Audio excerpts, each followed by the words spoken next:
1381 and 73rd Pauri 77वीं Pauri.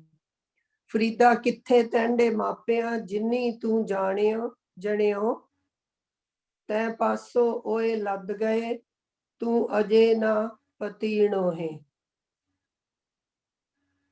ठीक है जी, धन्यवाद ਤੁਹਾਡਾ ਜੀ। ਇਨਫੋਰਮੇਸ਼ਨ ਦੇਣ ਦਾ ਮੈਂ ਤਾਂ ਕਿ ਸਾਰਿਆਂ ਨੂੰ ਪਤਾ ਲੱਗ ਗਿਆ ਹੋਊਗਾ ਜੀ। ਤੇ ਹੁਣ ਆਪਣਾ ਗਿਆਨੀ ਜੀ ਨੂੰ ਬੇਨਤੀ ਕਰਦੇ ਹਾਂ ਜੀ ਫਿਰ ਤੁਸੀਂ ਹੁਣ ਅੱਜ ਦੀ ਵਿਚਾਰ ਦਿਓ ਤੇ ਉਹਦੇ ਬਾਅਦ ਚ ਆਪਾਂ ਘੰਟੇ ਬਾਅਦ ਮੁੜ ਕੇ ਆਨੇ ਆ, ਫਿਰ ਆਪਾਂ ਗਾਹਾਂ ਦੀ ਡਿਸਕਸ਼ਨ ਕਰਾਂਗੇ। ਧੰਨਵਾਦ। ਹਾਂਜੀ ਪਲੀਜ਼ ਇੱਕ ਵਾਰੀ ਫੇਰ ਦੱਸ ਸਕਦੇ ਆ ਕਿਹੜਾ ਅੰਗ ਨੰਬਰ ਹੈਗਾ? अंग नंबर 1381 73वीं पौड़ी है। अच्छा थैंक यू। ਵਾਹਿਗੁਰੂ ਜੀ ਕਾ ਖਾਲਸਾ ਵਾਹਿਗੁਰੂ ਜੀ ਕੀ ਫਤਿਹ ਜੀ। ਸਾਰੇ ਵੀਰਾਂ ਭੈਣਾਂ ਨੂੰ ਸਵਾਗਤ ਹੈ ਜੀ ਤੁਹਾਡਾ ਸਾਰਿਆਂ ਦਾ ਆਨਲਾਈਨ ਗੁਰਮਤਿ ਕਲਾਸ ਵਿੱਚ। ਜਿਵੇਂ ਕਿ ਆਪ ਸਾਰਿਆਂ ਨੂੰ ਪਤਾ ਹੈ, ਅਸੀਂ ਸਾਰੇ ਮਾਈ ਭਾਈ ਮਿਲ ਕੇ ਕੁਝ ਦਿਨ ਤੋਂ ਬਾਬਾ ਫਰੀਦ ਜੀ ਦੇ ਸ਼ਲੋਕਾਂ ਦੀ ਵਿਚਾਰ ਸਾਂਝੀ ਕਰ ਰਹੇ ਹਾਂ ਔਰ ਜੀਵਨ ਜਾਚ ਸਿੱਖਣ ਦਾ ਯਤਨ ਕਰ ਰਹੇ ਹਾਂ। ਅੱਜ ਅਸੀਂ ਬਾਬਾ ਫਰੀਦ ਜੀ ਦੇ 73 ਨੰਬਰ ਸ਼ਲੋਕ ਤੋਂ ਵਿਚਾਰ ਸਾਂਝੀ ਕਰ ਰਹੇ ਹਾਂ। ਇਹ ਪਾਵਨ ਸ਼ਲੋਕ ਆਦਿ ਸ੍ਰੀ ਗੁਰੂ ਗ੍ਰੰਥ ਸਾਹਿਬ ਜੀ ਦੇ ਪਾਵਨ ਅੰਗ 1381 ਤੇ ਅੰਕਿਤ ਹੈ। ਫਰੀਦਾ ਕਿੱਥੇ ਤੈਂਡੇ ਮਾਪਿਆਂ ਜਿੰਨੀ ਤੂੰ ਜਣਿਓ ਹੈ ਤੈਂ ਪਾਸੋਂ ਓਏ ਲੱਦ ਗਏ ਤੂੰ ਅਜੇ ਨਾ ਪਤੀਣੋ ਹੈ। ਤਾਂ ਜੋ ਤੈਡੇ ਸ਼ਬਦ ਹੈ ਇਹਨੂੰ ਪੜਨਾ ਹੈ ਟੈਂਡੇ। ਫਰੀਦਾ ਕਿੱਥੇ ਟੈਂਡੇ ਮਾਪਿਆਂ, ਕਿ ਤੇਰੇ ਮਾਂ-ਬਾਪ ਕਿੱਥੇ ਨੇ ਜਿਨ੍ਹਾਂ ਨੇ ਤੈਨੂੰ ਜਨਮ ਦਿੱਤਾ, ਯਾਨੀ ਜਿਨ੍ਹਾਂ ਨੇ ਤੈਨੂੰ ਜਨਮ ਦਿੱਤਾ ਉਹ ਤੇਰੇ ਮਾਂ-ਬਾਪ ਕਿੱਥੇ ਨੇ। ਤੈਂ ਪਾਸੋਂ ਓਏ ਲੱਦ ਗਏ, ਜੋ ਤੈ ਸ਼ਬਦ ਹੈ ਇਸ ਦਾ ਉਚਾਰਨ ਹੋਏਗਾ ਤੈਂ। ਫਰੀਦਾ ਕਿੱਥੇ ਤੈਂਡੇ ਮਾਪਿਆਂ ਜਿੰਨੀ ਤੂੰ ਜਣਿਓ ਹੈ। ਜਣਿਓ ਹੈ ਦਾ ਮਤਲਬ ਜਿਨ੍ਹਾਂ ਨੇ ਤੈਨੂੰ ਜਨਮ ਦਿੱਤਾ ਉਹ ਤੇਰੇ ਮਾਪੇ ਕਿੱਥੇ ਨੇ। ਤੈਂ ਪਾਸੋਂ ਓਏ ਲੱਦ ਗਏ ਤੂੰ ਅਜੇ ਨਾ ਪਤੀਣੋ ਹੈ। ਇਹ ਜੋ ਤੈ ਸ਼ਬਦ ਹੈ ਇਸ ਨੂੰ ਬਿੰਦੀ ਲਾ ਕੇ ਪੜਾਂਗੇ ਤੈਂ। ਤੈਂ ਦਾ ਮਤਲਬ ਤੂੰ, ਤੇਰੇ ਕੋਲੋਂ। ਤੈਂ ਪਾਸੋਂ ਤੇਰੇ ਕੋਲੋਂ। ਪਤੀਣੋ ਹੈ ਦਾ ਮਤਲਬ ਭਤੀਜਿਆ, ਤਸੱਲੀ ਹੋਈ, ਯਕੀਨ ਆਉਣਾ। ਤਾਂ ਬਾਬਾ ਫਰੀਦ ਜੀ ਕਹਿੰਦੇ ਨੇ ਤੈਨੂੰ ਅਜੇ ਵੀ ਯਕੀਨ ਨਹੀਂ ਆਇਆ ਕਿ ਤੂੰ ਵੀ ਇੱਥੋਂ ਇੱਕ ਦਿਨ ਚਲਾ ਜਾਏਗਾ। ਜਦੋਂ ਤੇਰੇ ਜਨਮ ਦਾਤੇ ਜਿਨ੍ਹਾਂ ਨੇ ਤੈਨੂੰ ਜਨਮ ਦਿੱਤਾ ਉਹ ਇਸ ਸੰਸਾਰ ਤੇ ਨਹੀਂ ਰਹੇ ਤਾਂ ਕੀ ਤੂੰ ਇਸ ਸੰਸਾਰ ਤੇ ਸदैव ਰਹਿ ਸਕੇਗਾ। ਤਾਂ ਇਹਦਾ ਮਤਲਬ ਕਿ ਇਸ ਸੰਸਾਰ ਦੇ ਉੱਤੇ ਸਦਾ ਸਰੀਰ ਕਰਕੇ ਕਿਸੇ ਨੇ ਨਹੀਂ ਰਹਿਣਾ। ਤਾਂ ਇਹ ਮੈਂ ਬਾਰ-ਬਾਰ ਬੇਨਤੀ ਕਰ ਰਿਹਾ ਕਿ ਇੱਥੇ ਕਦਾਚਿਤ ਵੀ ਬੰਦੇ ਨੂੰ ਮੌਤ ਤੋਂ ਡਰਾਇਆ ਨਹੀਂ ਜਾ ਰਿਹਾ। ਇੱਥੇ ਪੋਜ਼ਿਟਿਵ ਥਿੰਕਿੰਗ ਦਿੱਤੀ ਜਾ ਰਹੀ ਹੈ, ਕੁਝ ਕਰਨ ਦੀ ਪ੍ਰੇਰਣਾ ਦਿੱਤੀ ਜਾ ਰਹੀ ਹੈ। ਸਾਡੇ ਜੀਵਨ ਦਾ ਸਮਾਂ ਜਿਹੜਾ ਹੈ ਉਹ ਸੀਮਤ ਹੈ, ਅਨੰਤ ਸਮਾਂ ਸਾਡੇ ਕੋਲ ਨਹੀਂ ਹੈ। ਕਿਸੇ ਕੋਲ 20 ਸਾਲ, 50 ਸਾਲ, 60 ਸਾਲ, 80 ਸਾਲ, 100 ਸਾਲ ਹੋ ਸਕਦੇ ਨੇ। ਯਾਨੀ ਜੀਵਨ ਦਾ ਐਂਡ ਤਾਂ ਆਏਗਾ। ਤੇ ਚੰਦ ਦਿਨ ਦੇ ਜੀਵਨ ਵਾਸਤੇ ਇਸ ਦੁਨੀਆ ਵਿੱਚ ਰਹਿ ਕੇ ਪਾਪ, ਈਰਖਾ, ਦਵੇਸ਼ ਵਗੈਰਾ ਕਮਾਣੀ ਇਹ ਕਦਾਚਿਤ ਵੀ ਠੀਕ ਨਹੀਂ ਹੈ। ਤਾਂ ਸਾਨੂੰ ਜਦੋਂ ਤੱਕ ਇਹ ਜੀਵਨ ਮਿਲਿਆ ਹੈ ਉਦੋਂ ਤੱਕ ਵਿਕਾਸਸ਼ੀਲ ਰਹਿਣਾ ਚਾਹੀਦਾ ਹੈ। ਕੁਛ ਨਾ ਕੁਛ ਨਵਾਂ ਚੰਗਾ ਕਰਨਾ ਚਾਹੀਦਾ ਹੈ। ਕੁਝ ਸਮਾਜ ਭਲਾਈ ਵਾਸਤੇ ਕਰਮ ਕਰਨੇ ਚਾਹੀਦੇ ਹਨ। ਆਪਣੇ ਜੀਵਨ ਨੂੰ ਸੁਹਾਵਣਾ ਬਣਾਉਣਾ ਚਾਹੀਦਾ ਹੈ, ਕਿਉਂਕਿ ਜਦੋਂ ਇਸ ਦੁਨੀਆ ਤੋਂ ਚਲੇ ਹੀ ਜਾਣਾ ਹੈ ਤਾਂ ਫਿਰ ਜਿਉਂਦੇ ਕਿਉਂ ਮਰਨਾ। ਇਸ ਜ਼ਿੰਦਗੀ ਨੂੰ ਚੰਗੀ ਤਰ੍ਹਾਂ ਜੀਣਾ ਚਾਹੀਦਾ ਹੈ।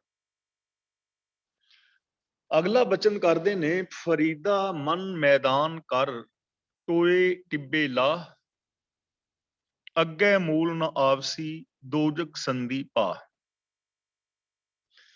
ਜਿਵੇਂ ਤੁਸੀਂ ਇੰਡੀਆ ਦੇ ਵਿੱਚ ਦੇਖਿਆ ਹੋਵੇਗਾ ਕਿਸਾਨ ਵੀਰ ਨੇ ਪੈਲੀ ਵਾਹੁੰਦੇ ਨੇ, ਪੈਲੀ ਇੱਕ ਪਾਸਿਓਂ ਉੱਚੀ ਹੋਏ ਨਾ ਤੇ ਕਿਤੇ ਟੋਏ ਹੋਣ ਤੇ ਉਹਨੂੰ ਕਿਰਾਇਆ ਮਾਰ ਕੇ ਉੱਚੇ ਥਾਵਾਂ ਨੂੰ ਟੋਇਆਂ ਦੇ ਵਿੱਚ ਸੁੱਟ ਕੇ ਤੇ ਜ਼ਮੀਨ ਨੂੰ ਬਰਾਬਰ ਕੀਤਾ ਜਾਂਦਾ ਹੈ, ਜਿਸ ਕਰਕੇ ਸਾਰੀ ਫਸਲ ਨੂੰ ਪਾਣੀ ਜਿਹੜਾ ਹੈ ਉਹ ਸਹੀ ਢੰਗ ਦੇ ਨਾਲ ਮਿਲ ਸਕੇ।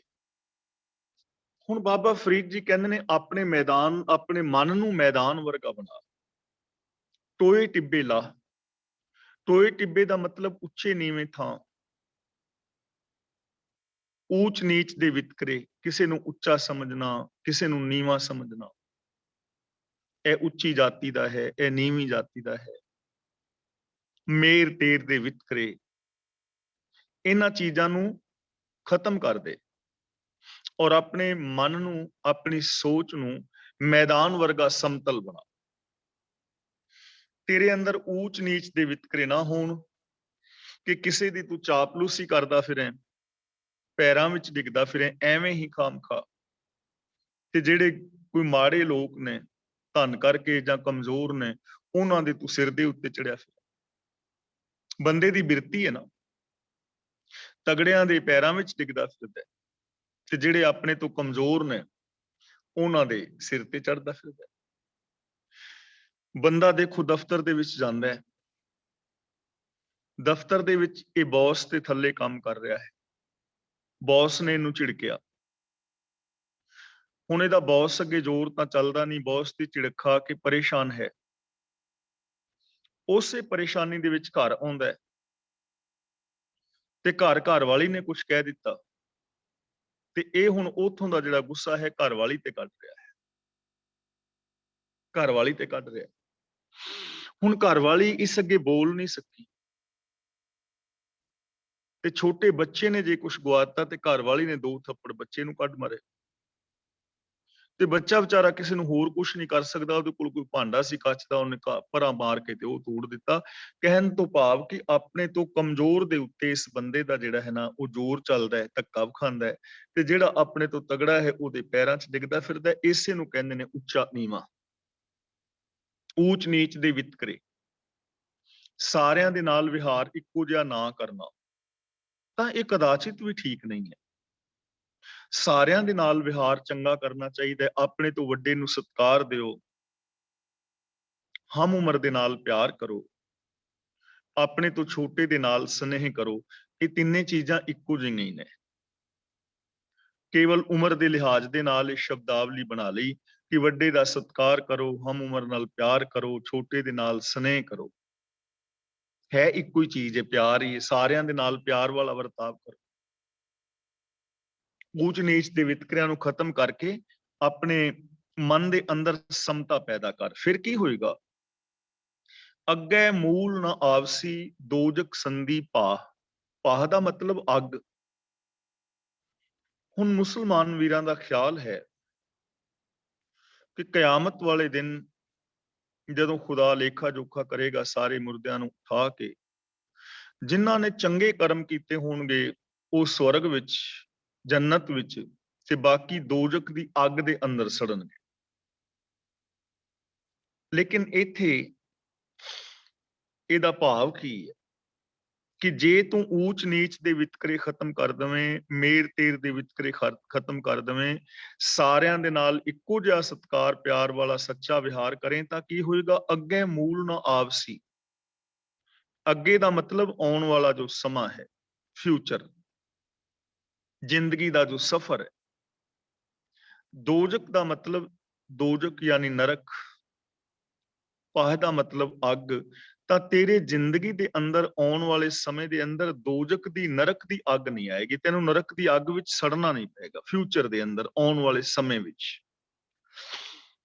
ਹੁਣ ਨਰਕ ਕੀ ਹੈ ਇਹਦੇ ਬਾਰੇ ਅਸੀਂ ਪਹਿਲਾਂ ਵਿਚਾਰ ਕਰ ਚੁੱਕੇ ਹਾਂ। ਨਰਕ ਦਾ ਮਤਲਬ ਵਿਕਾਰ, ਪਾਪ, ਅਪਰਾਧਾਂ ਕਰਕੇ ਪੈਦਾ ਹੋਇਆ ਜਿਹੜਾ ਦੁੱਖ ਹੈ। ਦੁੱਖ ਨਰਕ ਹੈ, ਸੁੱਖ ਸਵਰਗ ਹੈ। ਸੁੱਖ ਸ਼ੁਭ ਗੁਣਾਂ ਦੇ ਨਾਲ ਪੈਦਾ ਹੁੰਦਾ ਹੈ ਤੇ ਦੁੱਖ ਮਾੜੇ ਕਰਮਾਂ ਦੇ ਨਾਲ ਪੈਦਾ ਹੁੰਦਾ ਹੈ।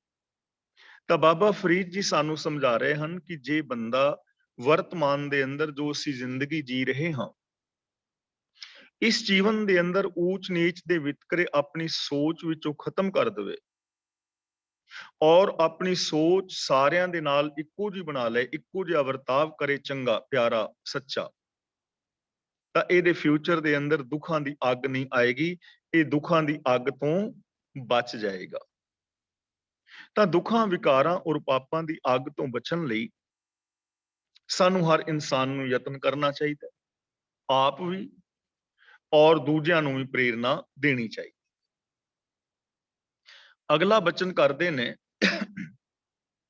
ਫਰੀਦਾ ਖਾਲਕ ਖਲਕ ਮਹਿ। ਇਹ ਸ਼ਲੋਕ ਸਾਹਿਬ ਸ੍ਰੀ ਗੁਰੂ ਅਰਜਨ ਪਾਤਸ਼ਾਹ ਜੀ ਦਾ ਹੈ। ਫਰੀਦਾ ਖਾਲਕ ਖਲਕ ਮਹਿ, ਖਲਕ ਵਸੈ ਰੱਬ ਮਾਹਿ। ਹੁਣ ਦੇਖੋ, ਇੱਕ ਚੀਜ਼ ਅਸੀਂ ਇੱਕ ਵਿਚਾਰ ਬਣਾਇਆ ਧਰਮ ਦੀ ਦੁਨੀਆ ਵਿੱਚ ਕਿ ਰੱਬ ਇਸ ਸੰਸਾਰ ਤੋਂ ਵੱਖਰਾ ਕਿਰੇ ਜੰਨਤ ਜਾਂ ਸਵਰਗ ਜਾਂ ਬੈਕੁੰਠ ਧਾਮ ਵਿੱਚ ਬੈਠ ਕੇ ਤੇ ਇਸ ਸੰਸਾਰ ਦੀ ਪਾਲਣਾ ਕਰਦਾ ਹੈ ਜਾਂ ਸੰਚਾਲਨ ਕਰਦਾ ਹੈ, ਵੱਖਰਾ ਉੱਤੇ ਕਿਤੇ ਬੈਠਾ ਹੈ। ਪਰ ਗੁਰੂਦੇਵ ਪਾਤਸ਼ਾਹ ਜੀ ਨੇ ਇਸ ਖਿਆਲ ਨੂੰ ਰੱਦ ਕੀਤਾ। ਉਹ ਕਹਿੰਦੇ ਨੇ ਵੱਖਰਾ ਬੈਠਾ ਹੋਇਆ ਕਿਤੇ ਰੱਬ ਨਹੀਂ ਹੈ, ਉਹ ਸਰਬ ਵਿਆਪਕ ਹੈ। ਇੱਕ ਓੰਕਾਰ ਦੀ ਗੱਲ ਹੀ ਸਰਬ ਵਿਆਪਕਤਾ ਦੀ ਗੱਲ। ਕਣ ਕਣ ਦੇ ਅੰਦਰ ਇੱਕੋ ਹੀ ਰਮਿਆ ਹੋਇਆ ਹੈ, ਇੱਕੋ ਹੀ ਫੈਲਿਆ ਹੋਇਆ ਹੈ, ਇੱਕੋ ਦਾ ਹੀ ਖਲਾਰਾ ਹੈ। ਤੇ ਉਹ ਇੱਕ ਜਿਹੜਾ ਹੈ ਉਹ ਉੱਤੇ ਨਹੀਂ ਬੈਠਾ, ਉਹ ਆਪ ਹੀ ਪਸਰਿਆ ਹੋਇਆ ਹੈ। ਅਨੇਕ ਭਾਂਤ ਹੋਈ ਪਸਰਿਆ, ਅਨੇਕਾਂ ਤਰੀਕਿਆਂ ਦੇ ਨਾਲ ਉਹੀ ਪਸਰਿਆ ਹੋਇਆ ਹੈ। ਤਾਂ ਸਾਹਿਬ ਸ੍ਰੀ ਗੁਰੂ ਅਰਜਨ ਪਾਤਸ਼ਾਹ ਜੀ ਕਹਿ ਰਹੇ ਨੇ, ਫਰੀਦਾ ਖਾਲਕ ਖਲਕ ਮਹਿ। ਖਾਲਕ ਦਾ ਮਤਲਬ ਖਲਕਤ ਨੂੰ ਪੈਦਾ ਕਰਨ ਵਾਲਾ ਪ੍ਰਭੂ, ਤੇ ਖਲਕ ਦਾ ਮਤਲਬ ਖਲਕਤ।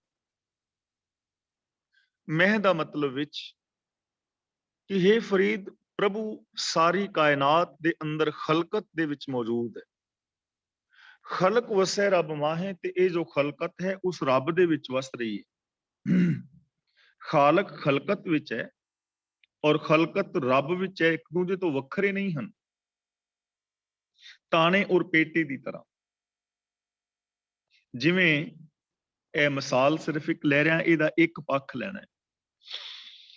ਜਿਵੇਂ ਅਸੀਂ ਕੋਈ ਬਰਫ਼ ਦਾ ਟੁਕੜਾ, ਕੌਲੀ ਕੋਈ ਜਿਹਦੀ ਸਾਡੇ ਕੋਲ ਕੋਈ ਬਰਤਨ ਹੋਵੇ, ਕਟੋਰੀ, ਤੇ ਉਸ ਕੌਲੀ ਨੂੰ ਅਸੀਂ ਭਰੇ ਹੋਏ ਟੱਬ ਦੇ, ਪਾਣੀ ਦੇ ਟੱਬ ਦੇ ਵਿੱਚ ਰੱਖ ਦਿੰਦੇ। ਹੁਣ ਉਹ ਪਾਣੀ ਦੇ ਵਿੱਚ ਡੁੱਬ ਜਾਏਗੀ ਤੇ ਹੁਣ ਸਵਾਲ ਪੈਦਾ ਹੋਏਗਾ ਕਿ ਕੌਲੀ ਪਾਣੀ ਵਿੱਚ ਹੈ ਕਿ ਪਾਣੀ ਕੌਲੀ ਵਿੱਚ। ਤਾਂ ਕਹਿਣਾ ਪਵੇਗਾ ਪਾਣੀ ਵਿੱਚ ਕੌਲੀ ਹੈ, ਕੌਲੀ ਵਿੱਚ ਪਾਣੀ। ਲੇਕਿਨ ਇੱਕ ਨਿੱਕੀ ਜਿਹੀ ਮਿਸਾਲ ਹੈ, ਇੱਥੇ ਅਸੀਂ ਸ਼ੰਕਾ ਕਰ ਸਕਦੇ ਹਾਂ ਕਿ ਕੌਲੀ ਵੱਖਰੀ ਹੈ, ਪਰ ਪ੍ਰਭੂ ਐਸਾ ਨਹੀਂ ਹੈ। ਉਹ ਖਲਕਤ ਵਿੱਚ ਤੇ ਖਲਕਤ ਰੱਬ ਦੇ ਵਿੱਚ ਇੱਕ ਮਿਕ ਨੇ ਇਹ ਦੋਵੇਂ। ਇਹ ਇੰਝ ਅਸੀਂ ਸਮਝ ਸਕਦੇ ਹਾਂ ਜਿਵੇਂ ਪਾਣੀ ਵਿੱਚ ਤਰੰਗਾਂ ਔਰ ਤਰੰਗਾਂ ਵਿੱਚ ਪਾਣੀ ਦੋਵੇਂ ਇੱਕੋ ਹੀ ਚੀਜ਼ ਨੇ। ਜਿਵੇਂ ਸੋਨਾ ਔਰ ਸੋਨੇ ਦੇ ਗਹਿਣੇ ਇੱਕ ਚੀਜ਼ ਨੇ। ਤਾਂ ਸਾਹਿਬ ਸ੍ਰੀ ਗੁਰੂ ਅਰਜਨ ਪਾਤਸ਼ਾਹ ਜੀ ਸਮਝਾ ਰਹੇ ਨੇ ਕਿ ਇਹ ਫਰੀਦ ਖਲਕਤ ਪੈਦਾ ਕਰਨ ਵਾਲਾ ਖਲਕਤ ਵਿੱਚ ਮੌਜੂਦ ਹੈ ਔਰ ਖਲਕਤ ਪ੍ਰਭੂ ਦੇ ਅੰਦਰ ਵਸ ਰਹੀ ਹੈ। ਦੋਵੇਂ ਅਭੇਦ ਨੇ, ਇੱਕ ਦੂਜੇ ਤੋਂ ਵੱਖਰੇ ਨਹੀਂ ਹਨ। ਅਗਲਾ ਬਚਨ ਕਰਦੇ ਨੇ, ਮੰਦਾ ਕਿਸਨੂੰ ਆਖੀਐ ਜਾਂ ਤਿਸ ਬਿਨ ਕੋਈ ਨਾ ਹੈ। ਉਸ ਰੱਬ ਤੋਂ ਬਿਨਾ ਕੋਈ ਹੈ ਹੀ ਨਹੀਂ। ਤਿਸ ਬਿਨ ਕਿ ਉਸ ਰੱਬ ਤੋਂ ਬਿਨਾ, ਤੇ ਜਾਂ ਤਿਸ ਬਿਨ ਕੋਈ ਨਾ ਹੈ, ਜਦੋਂ ਉਹਦੇ ਤੋਂ ਬਿਨਾ ਕੋਈ ਹੈ ਹੀ ਨਹੀਂ ਤੇ ਮੰਦਾ ਕਿਹਨੂੰ ਕਵੀਏ? ਕਿਹਨੂੰ ਕਵੀਏ ਕਿ ਇਹ ਬੰਦਾ ਮਾੜਾ ਹੈ? ਇਹ ਬੰਦਾ ਮਾੜਾ ਹੈ, ਕਿਹਨੂੰ ਮਾੜਾ ਕਵੀਏ, ਕਿਹਨੂੰ ਚੰਗਾ ਕਵੀਏ, ਜਦੋਂ ਰੱਬ ਤੋਂ ਬਿਨਾ ਕੋਈ ਹੈ ਹੀ ਨਹੀਂ। ਤਾਂ ਇਹ ਚੀਜ਼ ਸਮਝਣ ਵਾਲੀ ਹੈ। ਹਰ ਇਨਸਾਨ ਰੱਬ ਦਾ ਹੀ ਰੂਪ ਹੈ। ਜੋ ਦਿਸੈ ਸੋ ਤੇਰਾ ਰੂਪ। ਹੁਣ ਕਿਸੇ ਨੂੰ ਮੰਦਾ ਨਹੀਂ ਕਿਹਾ ਜਾ ਸਕਦਾ। ਨਾ ਕੋਈ ਚੰਗਾ ਹੈ, ਨਾ ਕੋਈ ਮੰਦਾ ਹੈ। ਚੰਗਾ ਔਰ ਮੰਦਾ ਉਸਨੂੰ ਉਹਦੇ ਕਰਮ ਬਣਾਉਣਗੇ ਕਿ ਉਹ ਕਰਮ ਕੈਸੇ ਕਰਦਾ ਹੈ, ਉਹਦੇ ਬੋਲ ਕੈਸੇ ਨੇ, ਉਹਦਾ ਵਿਹਾਰ ਕੈਸਾ ਹੈ। ਜੇ ਤਾਂ ਬੋਲ ਚੰਗੇ, ਮਿੱਠੇ, ਪਿਆਰੇ ਨੇ, ਵਿਹਾਰ ਚੰਗਾ ਹੈ, ਸੋਚ ਚੰਗੀ ਹੈ ਤੇ ਬੰਦਾ ਚੰਗਾ ਹੈ। ਤੇ ਜੇ ਕਿਸੇ ਦਾ ਵਿਹਾਰ ਮਾੜਾ ਹੈ, ਬੋਲ ਮਾੜੇ ਨੇ, ਸੋਚ ਮਾੜੀ ਹੈ ਤੇ ਬੰਦਾ ਮਾੜਾ ਹੋ ਗਿਆ। ਜਦੋਂ ਅਸੀਂ ਕਹਿੰਦੇ ਹਾਂ ਨਾ ਕਿ ਫਲਾਂ ਬੰਦਾ ਬਹੁਤ ਬੁਰਾ ਹੈ, ਤਾਂ ਇਹਦਾ ਮਤਲਬ ਇਹ ਹੁੰਦਾ ਹੈ ਕਿ ਉਹਦੇ ਕਰਮ ਬੁਰੇ ਨੇ, ਉਹਦੀ ਸੋਚ ਬੁਰੀ ਹੈ, ਉਹਦੇ ਬੋਲ ਬੁਰੇ ਨੇ, ਲੇਕਿਨ ਉਹਦੇ ਅੰਦਰ ਪ੍ਰਭੂ ਦਾ ਅੰਸ਼, ਪ੍ਰਭੂ ਦੇ ਗੁਣ ਹਰ ਇਨਸਾਨ ਦੇ ਵਿੱਚ ਮੌਜੂਦ ਨੇ। ਜਿਵੇਂ ਆਪਾਂ ਇਹ ਚੀਜ਼ ਪਹਿਲਾਂ ਵਿਚਾਰ ਚੁੱਕੇ ਹਾਂ ਕਈ ਵਾਰ ਕਿ ਹਰ ਇਨਸਾਨ ਦੇ ਅੰਦਰ ਸਤ, ਸੰਤੋਖ, ਦਇਆ, ਧਰਮ, ਧੀਰਜ, ਗਿਆਨ, ਵਿਰਾਗ, ਨਿਮਾਨਤਾ ਆਦਿਕ ਸ਼ੁਭ ਗੁਣ ਮੌਜੂਦ ਨੇ। ਇਨਸਾਨੀਅਤ ਹਰ ਇਨਸਾਨ ਵਿੱਚ ਮੌਜੂਦ ਹੈ, ਲੇਕਿਨ ਬੰਦਾ ਇਹਨਾਂ ਗੁਣਾਂ ਨੂੰ ਯੂਜ਼ ਨਹੀਂ ਕਰਦਾ। ਸੱਚ ਅੰਦਰ ਹੈ, ਪਰ ਬੰਦਾ ਉਸ ਸੱਚ ਨੂੰ ਪ੍ਰਗਟ ਨਹੀਂ ਕਰਦਾ, ਸੱਚ ਬੋਲਦਾ ਨਹੀਂ, ਸੱਚਾ ਵਿਹਾਰ ਕਰਦਾ ਨਹੀਂ। ਇਹ ਸਾਡੀ ਪ੍ਰੋਬਲਮ। ਹੁਣ ਕਈ ਵਾਰ ਇਹ ਸਵਾਲ ਪੈਦਾ ਹੁੰਦਾ ਹੈ ਕਿ ਜੇ ਸਾਰਿਆਂ ਵਿੱਚ ਰੱਬ ਹੈ ਤਾਂ ਫਿਰ ਕੋਈ ਬੰਦਾ ਚੰਗਾ ਜਾਂ ਕੋਈ ਬੰਦਾ ਮਾੜਾ ਕਿਉਂ ਹੈ? ਤਾਂ ਇਹਦੇ ਬਾਰੇ ਆਪਾਂ ਪਹਿਲਾਂ ਵਿਚਾਰ ਕਰ ਚੁੱਕੇ ਹਾਂ। ਕਈ ਵਾਰ ਇਹ ਵਿਚਾਰ ਆਪ ਦੇ ਨਾਲ ਸਾਂਝੀ ਕੀਤੀ, ਅੱਜ ਵੀ ਮੈਂ ਥੋੜਾ ਜਿਹਾ ਦੁਹਰਾ ਦਿਆਂ ਕਿ ਇਹ ਸਾਡੀ ਲਰਨਿੰਗ ਪ੍ਰੋਸੈਸਿੰਗ ਹੈ। ਅਸੀਂ ਸਿੱਖਦੇ ਕੀ ਹਾਂ? ਜਿਵੇਂ ਕੋਈ ਵੀ ਐਕਟੀਵਿਟੀ, ਇਵੈਂਟ ਹੈ, ਕੋਈ ਵੀ ਘਟਨਾ ਹੈ, ਉਸ ਘਟਨਾ ਨੂੰ ਅਸੀਂ ਕਿਵੇਂ ਲੈਂਦੇ ਹਾਂ, ਨੈਗੇਟਿਵ ਜਾਂ ਪੋਜ਼ਿਟਿਵ। ਇੱਕ ਘਟਨਾ ਨੂੰ ਇੱਕ ਬੰਦਾ ਕਿਸੇ ਤਰ੍ਹਾਂ ਲੈ ਰਿਹਾ ਹੈ, ਦੂਜਾ ਬੰਦਾ ਉਸ ਘਟਨਾ ਨੂੰ ਕਿਸੇ ਤਰ੍ਹਾਂ ਲੈ ਰਿਹਾ ਹੈ। ਇੱਕ ਬੰਦੇ ਨੇ ਕਹਿ ਦਿੱਤਾ ਵੀ ਤੂੰ ਬਹੁਤ ਬਦਤਮੀਜ਼ ਹੈ, 4 ਬੰਦਿਆਂ ਵਿੱਚ ਕਹਿ ਦਿੱਤਾ ਤੂੰ ਬੜਾ ਬਦਤਮੀਜ਼ ਹੈ। ਹੁਣ ਦੇਖੋ, ਇੱਕ ਬੰਦਾ ਇਸ ਘਟਨਾ ਨੂੰ ਇਸ ਢੰਗ ਨਾਲ ਲੈਂਦਾ ਵੀ ਤੂੰ ਕੌਣ ਹੁੰਦਾ ਮੈਨੂੰ ਬਦਤਮੀਜ਼ ਕਹਿਣ ਵਾਲਾ, ਇੰਨੀ ਵੱਡੀ ਬੇਇੱਜ਼ਤੀ, ਤੂੰ ਤਾਂ ਮੇਰੀ 4 ਬੰਦਿਆਂ ਦੇ ਵਿੱਚ ਬੇਇੱਜ਼ਤੀ ਕੀਤੀ। ਉਹ ਇਸ ਇੱਕ ਸ਼ਬਦਾਵਲੀ ਨੂੰ ਐਵੇਂ ਲੈ ਕੇ ਉਹਦੇ ਗਲ ਪੈ ਜਾਂਦਾ ਹੈ, ਲੜਾਈ ਹੋ ਜਾਂਦੀ ਹੈ, ਘਸੁੰਨ-ਮੁੱਕੀ ਹੁੰਦੀ ਹੈ, ਗਿੱਟੇ ਗੋਡੇ ਟੁੱਟਦੇ ਨੇ ਔਰ ਬੰਦੇ ਜੇਲ੍ਹ ਤੱਕ ਪਹੁੰਚ ਜਾਂਦੇ। ਸਿਰਫ ਇੱਕ ਗੱਲ ਕਿ ਤੂੰ ਬੜਾ ਬਦਤਮੀਜ਼ ਹੈ।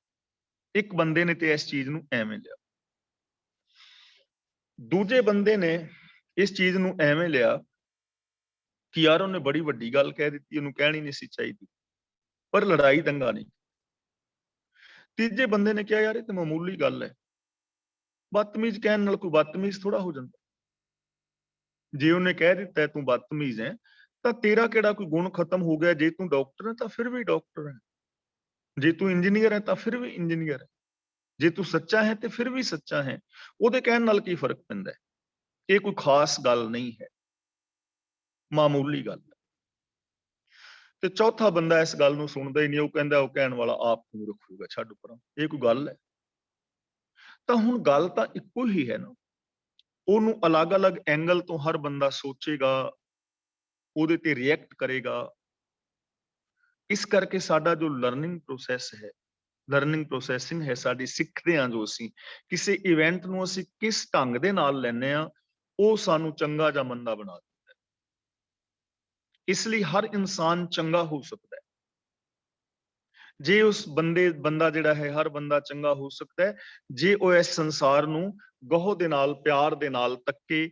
ਇਸ ਸੰਸਾਰ ਨੂੰ ਕਿਸ ਐਂਗਲ ਤੋਂ ਬੰਦਾ ਵੇਖਦਾ ਹੈ ਉਹਦੇ ਤੇ ਡਿਪੈਂਡ ਕਰੇਗਾ। ਇੱਕ ਬੰਦਾ ਦੇਖਦਾ ਹੈ ਕਿ ਇਹ ਸੰਸਾਰ ਦੁੱਖਾਂ ਦਾ ਘਰ ਹੈ, ਇੱਥੇ ਕੋਈ ਕਿਸੇ ਦਾ ਨਹੀਂ, ਇੱਥੇ ਕਿਸੇ ਦਾ ਵਿਸ਼ਵਾਸ ਨਹੀਂ ਕਰਨਾ ਚਾਹੀਦਾ, ਇੱਥੇ ਪਾਪ ਅਪਰਾਧ ਫੈਲੇ ਹੋਏ ਨੇ। ਇੱਕ ਬੰਦਾ ਤੇ ਐਵੇਂ ਸੋਚਦਾ, ਤੇ ਦੂਜਾ ਬੰਦਾ ਐਵੇਂ ਸੋਚਦਾ ਵੀ ਯਾਰ ਇਹ ਸੰਸਾਰ ਬੜਾ ਸੁਹਾਵਣਾ ਬਾਗ ਹੈ, ਇਹ ਰੱਬ ਦਾ ਘਰ ਹੈ, ਇੱਥੇ 4 ਚੁਫੇਰੇ ਖੁਸ਼ੀਆਂ ਖੇੜਿਆਂ ਦੇ ਮੌਕੇ ਨੇ, ਇੱਥੇ ਹਰ ਬੰਦਾ ਸਫਲ ਹੋ ਸਕਦਾ ਹੈ, ਇੱਥੇ 4 ਚੁਫੇਰੇ ਖੁਸ਼ੀਆਂ ਫੈਲੀਆਂ ਹੋਈਆਂ ਨੇ। ਦੂਜਾ ਬੰਦਾ ਐਵੇਂ ਸੋਚਦਾ ਹੈ। ਹੁਣ ਡਿਪੈਂਡ ਕਰੇਗਾ ਕਿ ਅਸੀਂ ਕੀ ਸੋਚਦੇ ਹਾਂ, ਕੀ ਵੇਖਦੇ ਹਾਂ, ਉਹ ਸਾਡੇ ਕਰਮ, ਸਾਡੀ ਸੋਚ ਸਾਨੂੰ ਚੰਗਾ ਜਾਂ ਮੰਦਾ ਬਣਾ ਦਿੰਦੀ ਹੈ। ਇਸ ਲਈ ਬਾਬਾ ਫਰੀਦ ਜੀ ਸਾਨੂੰ ਇੱਥੇ ਸਾਹਿਬ ਸ੍ਰੀ ਗੁਰੂ ਅਰਜਨ ਪਾਤਸ਼ਾਹ ਜੀ ਸਾਨੂੰ ਇੱਥੇ ਮਹਾਨ ਵੱਡੀ ਇੱਕ ਸੋਚ ਦੇ ਰਹੇ ਨੇ ਕਿ ਰੱਬ ਖਲਕਤ ਵਿੱਚ ਹੈ ਤੇ ਖਲਕਤ ਰੱਬ ਵਿੱਚ ਹੈ, ਭਾਵ ਦੋਵੇਂ ਅਭੇਦ ਨੇ, ਰੱਬ ਸਾਡੇ ਤੋਂ ਵੱਖਰਾ ਨਹੀਂ ਹੈ, ਤੁਸੀਂ ਰੱਬ ਦਾ ਰੂਪ ਹੋ। ਕਿਹਨੂੰ ਮੰਦਾ ਕਹੀਏ ਜਾਂ ਉਹਦੇ ਤੋਂ ਬਿਨਾਂ ਕੋਈ ਹੋਰ ਹੈ ਹੀ ਨਹੀਂ। ਤਾਂ ਹਰ ਇਨਸਾਨ ਰੱਬ ਵਰਗਾ ਹੋ ਕੇ ਜੀ ਸਕਦਾ ਹੈ ਜੇ ਉਹ ਚਾਹੇ ਤਾਂ। ਹਰ ਇਨਸਾਨ ਦੇ ਅੰਦਰ ਪੋਸੀਬਿਲਿਟੀ ਹੈ, ਉਹ ਇੰਨਾ ਮਹਾਨ ਹੋ ਸਕਦਾ ਹੈ, ਸਾਨੂੰ ਇਥੋਂ ਪ੍ਰੇਰਨਾ ਮਿਲਦੀ। ਫਰੀਦਾ ਜੇ ਦੇਹ ਨਾਲਾ ਕੱਪਿਆ, ਜੇ ਗੱਲ ਕੱਪੈ ਚੁੱਖ, ਪਵਨ ਨਾ ਇਤੀ ਮਾਮਲੇ, ਸਹਾਂ ਨਾ ਇਤੀ ਦੁੱਖ। ਹੁਣ ਜਾ ਦਿਨ ਦਾ ਮਤਲਬ ਜਿਸ ਦਿਨ, ਨਾਲਾ ਦਾ ਮਤਲਬ ਨਾੜੂ, ਜਦੋਂ ਬੱਚਾ ਪੈਦਾ ਹੁੰਦਾ ਹੈ ਤਾਂ ਉਸ ਦਾ ਨਾੜੂ ਕੱਟਿਆ ਜਾਂਦਾ ਹੈ ਨਾ। ਜਦੋਂ ਨਾੜੂ ਕੱਟਿਆ ਜਾਂਦਾ ਹੈ ਤਾਂ ਫਿਰ ਉਹ ਬੰਦਾ ਜਿਹੜਾ ਹੈ, ਬੱਚਾ ਸਾਹ ਲੈਣੇ ਸ਼ੁਰੂ ਕਰਦਾ ਹੈ। ਜੇ ਦਾ ਮਤਲਬ ਜੇਕਰ, ਗੱਲ ਦਾ ਮਤਲਬ ਗਰਦਨ, ਕੱਪੇ ਦਾ ਮਤਲਬ ਕੱਪ ਦਿੰਦੇ, ਕੱਟ ਦਿੰਦੇ। ਇਹਦਾ ਅਰਥ ਇਸ ਤਰ੍ਹਾਂ ਕੀਤਾ ਹੈ ਕਿ ਹੇ ਫਰੀਦ, ਕਿ ਹੇ ਦਾਈ, ਜਿਸ ਦਿਨ ਤੂੰ ਮੇਰਾ ਨਾੜੂ ਕੱਟਿਆ ਸੀ, ਜੇ ਮੇਰਾ ਥੋੜਾ ਜਿਹਾ ਗਲਾ ਕੱਟ ਦਿੰਦੀ, ਪਵਨ ਨਾ ਇਤੀ ਮਾਮਲੇ, ਤਾਂ ਫਿਰ ਮੈਨੂੰ ਇੰਨੇ ਜੰਜਾਲ ਨਹੀਂ ਸਨ ਪੈਣੇ।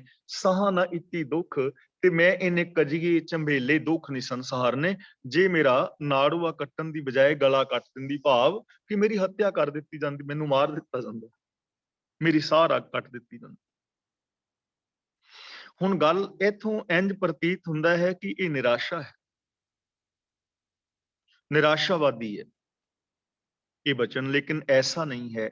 ਹੁਣ ਇੱਥੇ ਸੋਚਣ ਵਾਲੀ ਗੱਲ ਹੈ, ਜੇ ਦੇਹ ਨਾਲਾ ਕੱਪਿਆ। ਨਾਲਾ ਕੱਪਣ ਦਾ ਮਤਲਬ ਹੁੰਦਾ ਹੈ ਨਾੜੂਆ ਕੱਟਣਾ, ਜੀਵਨ ਦੀ ਸ਼ੁਰੂਆਤ। ਕਿ ਜਿਸ ਦਿਨ ਅਸੀਂ ਨੈਗੇਟਿਵਿਟੀ ਦਾ ਨਾੜੂਆ ਕੱਟਿਆ ਸੀ, ਆਪਣੇ ਅੰਦਰ ਨਕਾਰਾਤਮਕ ਸੋਚ ਪੈਦਾ ਕੀਤੀ ਸੀ, ਜੇ ਉਸ ਦਿਨ ਅਸੀਂ ਨੈਗੇਟਿਵਿਟੀ ਦਾ ਗਲਾ ਕੱਟ ਦਿੰਦੇ, ਨਕਾਰਾਤਮਕ ਸੋਚ ਦਾ ਗਲਾ ਕੱਟ ਦਿੰਦੇ,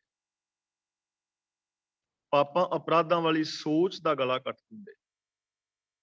ਜਿਸ ਦਿਨ ਮੈਂ ਇਹ ਸੋਚਿਆ ਸੀ ਪਹਿਲੇ ਦਿਨ ਝੂਠ ਬੋਲਾਂ, ਜੇ ਮੈਂ ਉਸ ਝੂਠ ਬੋਲਣ ਵਾਲੀ ਸੋਚ ਦਾ ਗਲਾ ਕੱਟ ਦਿੰਦਾ, ਈਰਖਾ ਦਵੇਸ਼ ਵਾਲੀ ਸੋਚ ਦਾ ਗਲਾ ਕੱਟ ਦਿੰਦਾ, ਆਪਣੇ ਅੰਦਰ ਪੈਦਾ ਹੋਈ ਜਾਤੀਵਾਦ, ਮੇਰ ਤੇਰ ਦੇ ਵਿਤਕਰਿਆਂ ਦਾ ਗਲਾ ਕੱਟ ਦਿੰਦਾ,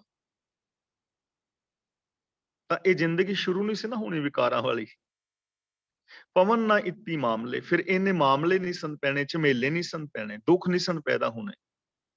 ਸਾਹ ਨਾ ਇਤੀ ਦੁੱਖ, ਤੇ ਨਾ ਹੀ ਮੈਨੂੰ ਇਹਨੇ ਦੁੱਖ ਸਹਾਰਨੇ ਪੈਣੇ ਸਨ। ਜੇਕਰ ਮੈਂ ਆਪਣੀ ਮਾੜੀ ਸੋਚ ਦਾ ਗਲਾ ਕੱਟ ਦਿੰਦਾ, ਜਿਸ ਦਿਨ ਮੇਰੀ ਜ਼ਿੰਦਗੀ ਅੰਦਰ ਮਾੜੀ ਸੋਚ ਪੈਦਾ ਹੋਈ ਸੀ। ਹੁਣ ਦੇਖੋ, ਜਿਹੜੇ ਆ ਬਹੁਤ ਸਾਰੇ ਵੀਰ ਨਸ਼ੇ ਕਰਦੇ ਕਰਦੇ ਨਸ਼ਈ ਹੋ ਜਾਂਦੇ, ਉਹ ਆਪਣਾ ਜੀਵਨ ਬਰਬਾਦ ਕਰ ਦਿੰਦੇ ਨੇ। ਔਰ ਮੈਂ ਇੱਕ ਬੇਨਤੀ ਕਰਾਂ, ਕਈ ਵਾਰ ਕਿਹਾ ਜਾਂਦਾ ਹੈ ਕਿ ਸਾਡਾ ਫਲਾਂ ਬੰਦਾ ਹੈ, ਨਸ਼ਾ ਛੱਡਦਾ ਨਹੀਂ, ਨਸ਼ਾ ਕਿਵੇਂ ਛਡਾਈਏ? ਤਾਂ ਬੇਨਤੀ ਇਹ ਹੈ ਕਿ ਨਸ਼ਾ ਕਰ ਕਰਕੇ ਨਾ, ਇਹ ਨਸ਼ਾ ਇੱਕ ਮਾਨਸਿਕ ਰੋਗ ਬਣ ਜਾਂਦਾ ਹੈ, ਬਿਮਾਰੀ ਬਣ ਜਾਂਦੀ ਹੈ, ਤੇ ਫਿਰ ਇਹਨੂੰ ਐਵੇਂ ਨਹੀਂ ਛਡਾਇਆ ਜਾ ਸਕਦਾ ਕਹਿ ਕੇ। ਜਦੋਂ ਇਹ ਮਾਨਸਿਕ ਰੋਗ ਬਣ ਜਾਏ ਨਾ, ਤਾਂ ਉਦੋਂ ਫਿਰ ਕਿਸੇ ਸਾਈਕੈਟ੍ਰਿਕ ਨੂੰ ਜਾ ਕੇ ਮਿਲੋ, ਦਿਮਾਗ ਵਾਲੇ ਡਾਕਟਰ ਨੂੰ, ਕਿਉਂਕਿ ਬਿਮਾਰੀ ਬਣ ਗਈ ਨਾ। ਫਿਰ ਇਹਦਾ ਇਲਾਜ ਡਾਕਟਰ ਲੋਕ ਕਰ ਦਿੰਦੇ ਨੇ, ਕਾਉਂਸਲਿੰਗ ਵੀ ਕਰਨਗੇ, ਦਵਾਈ ਆਦਿਕ ਵੀ ਦੇਣਗੇ, ਔਰ ਨਸ਼ੇ ਛਡਾ ਕੇ ਤੇ ਬੰਦੇ ਨੂੰ ਨੋਰਮਲ ਜ਼ਿੰਦਗੀ ਜੀਣ ਦੇ ਰਾਹ ਦੇ ਉੱਤੇ ਪਾ ਦਿੰਦੇ ਨੇ। ਚਲੋ, ਇਹ ਇੱਕ ਅਲੱਗ ਗੱਲ ਹੈ। ਜਿਸ ਦਿਨ ਹੁਣ ਇੱਕ ਨਸ਼ਈ ਹੋ ਗਿਆ ਬੰਦਾ, ਤਾਂ ਆਖਿਰ ਉਸਨੇ ਪਹਿਲਾ ਪੈਗ ਤੇ ਲਾਇਆ ਹੋਏਗਾ ਸ਼ਰਾਬ ਦਾ ਜਾਂ ਸਿਗਰਟ ਦਾ ਸੂਟਾ ਜਾਂ ਕੁਛ ਵੀ। ਤਾਂ ਜਿਸ ਦਿਨ ਨਾਲਾ ਕੱਪਿਆ ਸੀ, ਮਤਲਬ ਕਿ ਐਸੀ ਜ਼ਿੰਦਗੀ ਦੀ ਸ਼ੁਰੂਆਤ ਕੀਤੀ ਸੀ, ਜੇ ਉਹਦੀ ਬਜਾਏ ਇਸ ਸੋਚ ਦਾ ਗਲਾ ਕੱਟ ਦਿੰਦਾ, ਇਹ ਸ਼ਰਾਬ ਦਾ ਪਹਿਲਾ ਪੈਗ ਹੀ ਨਾ ਲਾਂਦਾ, ਸਿਗਰਟ ਦਾ ਪਹਿਲਾ ਸੂਟਾ ਹੀ ਨਾ ਮਾਰਦਾ, ਜਾਂ ਹੋਰ ਕਿਸੇ ਨਸ਼ੇ ਨੂੰ ਹੱਥ ਹੀ ਨਾ ਲਾਂਦਾ, ਹੱਥ ਪਿੱਛੇ ਖਿੱਚ ਲੈਂਦਾ, ਤਾਂ ਫਿਰ ਐਸੀ ਜ਼ਿੰਦਗੀ ਵਿਕਾਰਾਂ ਵਾਲੀ ਨਹੀਂ ਸੀ ਹੋਣੀ। ਨਾ ਇੰਨੇ ਜੰਜਾਲ ਪੈਣੇ ਸਨ, ਨਾ ਇੰਨੇ ਦੁੱਖ ਸਹਿੜਨੇ ਸਨ। ਸਾਡੀ ਕਿਸੇ ਭੈਣ ਭਰਾ ਨਾਲ ਅਣਬਣ ਹੋ ਗਈ ਹੈ, ਮੰਨ ਲਓ ਅਸੀਂ ਮਾੜੇ ਬੋਲ ਦਿੱਤੇ, ਜਾਂ ਉਹਨਾਂ ਨੇ ਬੋਲ ਦਿੱਤੇ, ਕਿਸੇ ਤੋਂ ਵੀ ਕੁਝ ਹੋ ਗਿਆ, ਤੇ ਜਦੋਂ ਉਹ ਮਾੜੇ ਬੋਲ ਅਸੀਂ ਬੋਲ ਰਹੇ ਸਾਂ, ਸ਼ੁਰੂਆਤ ਕੀਤੀ ਸੀ ਮਾੜੇ ਬੋਲ ਬੋਲਣ ਦੀ, ਮਾੜੇ ਬਿਹੇਵੀਅਰ ਦੀ, ਜੇ ਉਦੋਂ ਅਸੀਂ ਆਪਣੀ ਉਸ ਸੋਚ ਦਾ ਗਲਾ ਕੱਟ ਦਿੰਦੇ ਮਾੜੀ ਦਾ, ਤੇ ਫਿਰ ਵਿਗਾੜ ਨਹੀਂ ਸਨ ਪਿਆ। ਤਾਂ ਬਾਬਾ ਫਰੀਦ ਜੀ ਸਾਨੂੰ ਸਮਝਾ ਰਹੇ ਨੇ ਕਿ ਪਿਆਰਿਓ, ਜਦੋਂ ਤੁਸੀਂ ਨਕਾਰਾਤਮਕ ਸੋਚ ਵਾਲੀ ਜ਼ਿੰਦਗੀ ਸ਼ੁਰੂ ਕੀਤੀ ਸੀ, ਜੇ ਉਦੋਂ ਹੀ ਇਸ ਮਾੜੀ ਮੱਤ ਦਾ ਗਲਾ ਕੱਟ ਦਿੰਦੇ, ਮਨਮਤ ਦੇ ਰਾਹ ਤੇ ਨਾ ਤੁਰਦੇ, ਤਾਂ ਫਿਰ ਇੰਨੇ ਮਾਮਲੇ ਨਹੀਂ ਸਨ ਪੈਣੇ, ਇੰਨੇ ਟੈਕਸ ਨਹੀਂ ਸੀ ਦੇਣੇ ਪੈਣੇ, ਇੰਨੇ ਝੰਬੇਲੇ, ਇੰਨੇ ਦੁੱਖ ਨਹੀਂ ਸਨ ਸਹਾਰਨੇ ਪੈਣੇ, ਜਿੰਨੇ ਵੀ ਅਸੀਂ ਸਹਾਰ ਰਹੇ ਹਾਂ। ਇਹ ਪਛਤਾਵੇ, ਦੁੱਖ ਨਹੀਂ ਸਨ ਹੁੰਦੇ। ਤਾਂ ਸਾਨੂੰ ਇੱਥੇ ਪ੍ਰੇਰਨਾ ਦਿੱਤੀ ਜਾ ਰਹੀ ਹੈ ਕਿ ਮਾੜੀ ਸੋਚ ਜਦੋਂ ਪੈਦਾ ਹੋਈ ਨਾ ਅੰਦਰ, ਉਦੋਂ ਹੀ ਉਹਨੂੰ ਖਤਮ ਕਰ ਦਿਓ, ਨਾਲ ਦੇ ਨਾਲ ਹੀ ਖਤਮ ਕਰ ਦਿਓ। ਅਗਲਾ ਵਚਨ ਕਰਦੇ ਨੇ, ਚੱਬਣ ਚਲਨ ਰਤਨ ਸੇ ਸੁਣੀਅਰ ਬਹਿ ਗਏ। ਸੇ ਨੂੰ ਥੋੜਾ ਜਿਹਾ ਵੱਖਰਾ ਕਰ ਦੇਣਾ ਹੈ। ਚੱਬਣ ਚਲਨ ਰਤਨ से सुनियर बह गए। ਚੱਬਣ ਦਾ ਮਤਲਬ ਦੰਦ, ਚਲਣ ਦਾ ਮਤਲਬ ਪੈਰ, ਰਤਨ ਦਾ ਮਤਲਬ ਹੈ ਨੇਤਰ, ਅੱਖਾਂ, ਔਰ ਸੁਣੀਅਰ ਦਾ ਮਤਲਬ ਹੈ ਕੰਨ। ਬਾਬਾ ਫਰੀਦ ਜੀ ਕਹਿੰਦੇ ਨੇ ਕਿ ਮਾਣ ਤੇ ਦੂਜਿਆਂ ਨੂੰ ਅਸੀਂ ਦੂਜਿਆਂ ਨੂੰ ਕਿਉਂ ਹੀਣੇ ਸਮਝੀਏ। ਮੈਂ ਕਿਸ ਮਾਣ ਦੇ ਉੱਤੇ ਦੂਜਿਆਂ ਨੂੰ ਮਾੜਾ ਆਖਾਂ, ਕਿਸ ਮਾਣ ਦੇ ਵਿੱਚ ਮੈਂ ਟੋਏ ਟਿੱਬੇ ਬਣਾਏ ਹੋਏ ਨੇ ਕਿ ਕੋਈ ਉੱਚਾ, ਕੋਈ ਨੀਵਾਂ, ਕੋਈ ਚੰਗਾ, ਕੋਈ ਮਾੜਾ। ਉਹ ਦੰਦ, ਲੱਤਾਂ, ਅੱਖਾਂ ਤੇ ਕੰਨ ਜਿਸ ਸਰੀਰ ਔਰ ਜਿਸ ਜਵਾਨੀ ਦੇ ਮਾਣ ਕਰਕੇ ਮੈਂ ਇਹ ਟੋਏ ਟਿੱਬੇ ਬਣਾਏ ਸਨ ਨਾ, ਉਹ ਸਾਰੇ ਹੀ ਰਹਿ ਗਏ, ਥੱਕ ਗਏ। ਮੈਨੂੰ ਮਾਣ ਸੀ ਆਪਣੀਆਂ ਅੱਖਾਂ ਤੇ, ਕੰਨਾਂ ਤੇ, ਦੰਦਾਂ ਤੇ, ਜਵਾਨੀ ਤੇ, ਲੇਕਿਨ ਇਹਨਾਂ ਨੇ ਤੇ ਇੱਕ ਦਿਨ ਖਤਮ ਹੋ ਜਾਣਾ ਹੈ। ਨਾ ਦੰਦ ਰਹਿਣੇ ਨੇ, ਨਾ ਅੱਖਾਂ ਦੀ ਰੋਸ਼ਨੀ ਇੰਨੀ ਰਹਿਣੀ ਹੈ, ਨਾ ਕੰਨਾਂ ਦੀ ਸਰੋਤ ਰਹਿਣੀ ਹੈ। ਭਾਵ ਕਿ ਸਰੀਰ ਕਮਜ਼ੋਰ ਹੋ ਗਿਆ। ਚੱਬਣ ਚਲਨ ਰਤਨ ਸੇ ਸੁਣੀਅਰ ਬਹਿ ਗਏ, ਹੇੜੇ ਮੁੱਤੀ ਤਾ ਸੇ ਜਾਨੀ ਚੱਲ ਗਏ। ਹੇੜੇ ਦਾ ਮਤਲਬ ਸਰੀਰ, ਧਾ ਦਾ ਮਤਲਬ ਹੈ ਢਾਹ ਮਾਰਨੀ। ਜਦੋਂ ਇੰਡੀਆ ਦੇ ਅੰਦਰ ਪਹਿਲਾਂ ਕੋਈ ਪ੍ਰਾਣੀ ਗੁਜ਼ਰਦਾ ਸੀ ਨਾ, ਤਾਂ ਵੱਡਾ ਪੁੱਤਰ ਜਾਂ ਕੋਈ ਹੋਰ ਘਰ ਦਾ ਜਿਹੜਾ ਬੱਚਾ ਹੈ ਤੇ ਉਹ ਬੜੀ ਉੱਚੀ ਸਾਰੀ ਢਾਹ ਮਾਰਦਾ ਸੀ, ਉੱਚੀ ਸਾਰੀ ਰੋਂਦੇ ਸੀ, ਉਹਨੂੰ ਢਾਹ ਮਾਰਨੀ ਕਹਿੰਦੇ ਸੀ। ਹੇੜੇ ਮੁੱਤੀ ਤਾਹ, ਸਰੀਰ ਨੇ ਢਾਹ ਮਾਰੀ। ਸੇ ਜਾਨੀ ਚੱਲ ਗਏ ਦਾ ਮਤਲਬ ਉਹ ਮਿੱਤਰ ਜਿਨ੍ਹਾਂ ਦੇ ਉੱਤੇ ਮਾਣ ਸੀ, ਜਾਨੀ ਦਾ ਮਤਲਬ ਮਿੱਤਰ, ਦੋਸਤ, ਸੱਜਣ। ਸੇ ਜਾਨੀ ਚੱਲ ਗਏ, ਮੇਰੇ ਉਹ ਮਿੱਤਰ ਜਿਹੜੇ ਨੇ ਉਹ ਚਲੇ ਗਏ ਨੇ, ਕੰਮ ਕਰਨੋਂ ਰਹਿ ਗਏ ਨੇ। ਹੁਣ ਇਹ ਚੀਜ਼ ਨੂੰ ਅਸਾਂ ਸਮਝਣ ਦਾ ਯਤਨ ਕਰਨਾ ਹੈ ਕਿ ਚੱਬਣ ਚਲਣ ਰਤਨ ਸੇ ਸੁਣੀਅਰ ਬਹਿ ਗਏ। ਜਦੋਂ ਬੰਦਾ ਸੱਚ ਦੇ ਨਾਲੋਂ ਟੁੱਟ ਜਾਂਦਾ ਨਾ, ਤੇ ਉਦੋਂ ਇਹ ਜਿਹੜੇ ਸਰੀਰਕ ਅੰਗ ਨੇ ਇਹ ਵੀ ਸਾਡੇ ਵਿਕਾਰਾਂ ਦੇ ਵਿੱਚ ਖਚਤ ਹੋ ਜਾਂਦੇ ਨੇ। ਤੇ ਜਦੋਂ ਸਾਡੇ ਇਹ ਗਿਆਨ ਇੰਦਰੀ ਵਿਕਾਰਾਂ ਦੇ ਵਿੱਚ ਖਚਤ ਹੋ ਜਾਣ, ਤਾਂ ਫਿਰ ਕੀ ਹੈ, ਬੰਦੇ ਦਾ ਸਾਰਾ ਜੀਵਨ ਹੀ ਵਿਕਾਰਾਂ ਦੇ ਵਿੱਚ ਖਚਤ ਹੋ ਜਾਂਦਾ ਹੈ ਔਰ ਆਤਮਿਕ ਜੀਵਨ ਵੱਲੋਂ ਇਹ ਰਹਿ ਜਾਂਦਾ ਹੈ। ਨਾ ਤੇ ਅੱਖਾਂ ਨੇ ਰੱਬ ਦੀ ਜੋਤ ਸਾਰਿਆਂ ਵਿੱਚ ਵੇਖਣੀ ਸੀ, ਤਾਂ ਅੱਖਾਂ ਰੱਬ ਦੀ ਜੋਤ ਨਹੀਂ ਵੇਖਦੀਆਂ। ਅਸੀਂ ਬੇਗਾਨੇ ਧੀ ਭੈਣ ਨੂੰ ਮਾੜੀ ਨਜ਼ਰ ਨਾਲ ਵੇਖਦੇ ਹਾਂ, ਬੇਗਾਨੇ ਧਨ ਨੂੰ ਮਾੜੀ ਨਜ਼ਰ ਨਾਲ ਦੇਖਦੇ ਹਾਂ, ਕਿਸੇ ਨੂੰ ਆਪਣੇ ਔਰ ਪਰਾਏ ਦੇ ਰੂਪ ਵਿੱਚ ਵੇਖਦੇ ਹਾਂ। ਤਾਂ ਅੱਖਾਂ ਬਹਿ ਗਈਆਂ ਨਾ, ਕੰਨ ਸੁਣਨੋਂ ਰਹਿ ਗਏ, ਸੱਚ ਨਹੀਂ ਸੁਣਦੇ, ਬਾਣੀ ਨਹੀਂ ਸੁਣਦੇ, ਜਾਂ ਮਤਲਬ ਚੰਗੀ ਗੱਲ ਸੁਣ ਕੇ ਬੰਦਾ ਰਾਜੀ ਨਹੀਂ, ਨਿੰਦਾ ਚੁਗਲੀ ਸੁਣਦਾ ਹੈ। ਤਾਂ ਬਾਬਾ ਫਰੀਦ ਜੀ ਸਾਨੂੰ ਸਮਝਾ ਰਹੇ ਨੇ ਕਿ ਜਿਹੜੀ ਜੋਬਨ ਔਰ ਜਵਾਨੀ ਸਰੀਰ ਕਰਕੇ ਅਸੀਂ ਟੋਏ ਟਿੱਬੇ ਬਣਾਏ ਹੋਏ ਸਨ ਨਾ, ਕਿਸੇ ਨੂੰ ਅਸੀਂ ਉੱਚਾ ਤੇ ਕਿਸੇ ਨੂੰ ਅਸੀਂ ਨੀਵਾਂ ਕਹਿ ਰਹੇ ਸਾਂ, ਆਖਿਰ ਇਹ ਨੱਕ, ਕੰਨ, ਦੰਦ, ਲੱਤਾਂ, ਬਾਹਾਂ ਇਹਨਾਂ ਨੇ ਰਹਿ ਜਾਣਾ ਹੈ। ਇਹ ਸਰੀਰ ਨੇ, ਇਸ ਰੂਪ ਨੇ ਸਦਾ ਨਹੀਂ ਰਹਿਣਾ। ਤਾਂ ਇਹਨਾਂ ਦਾ ਮਾਣ ਕਿਉਂ ਕੀਤਾ ਜਾਏ?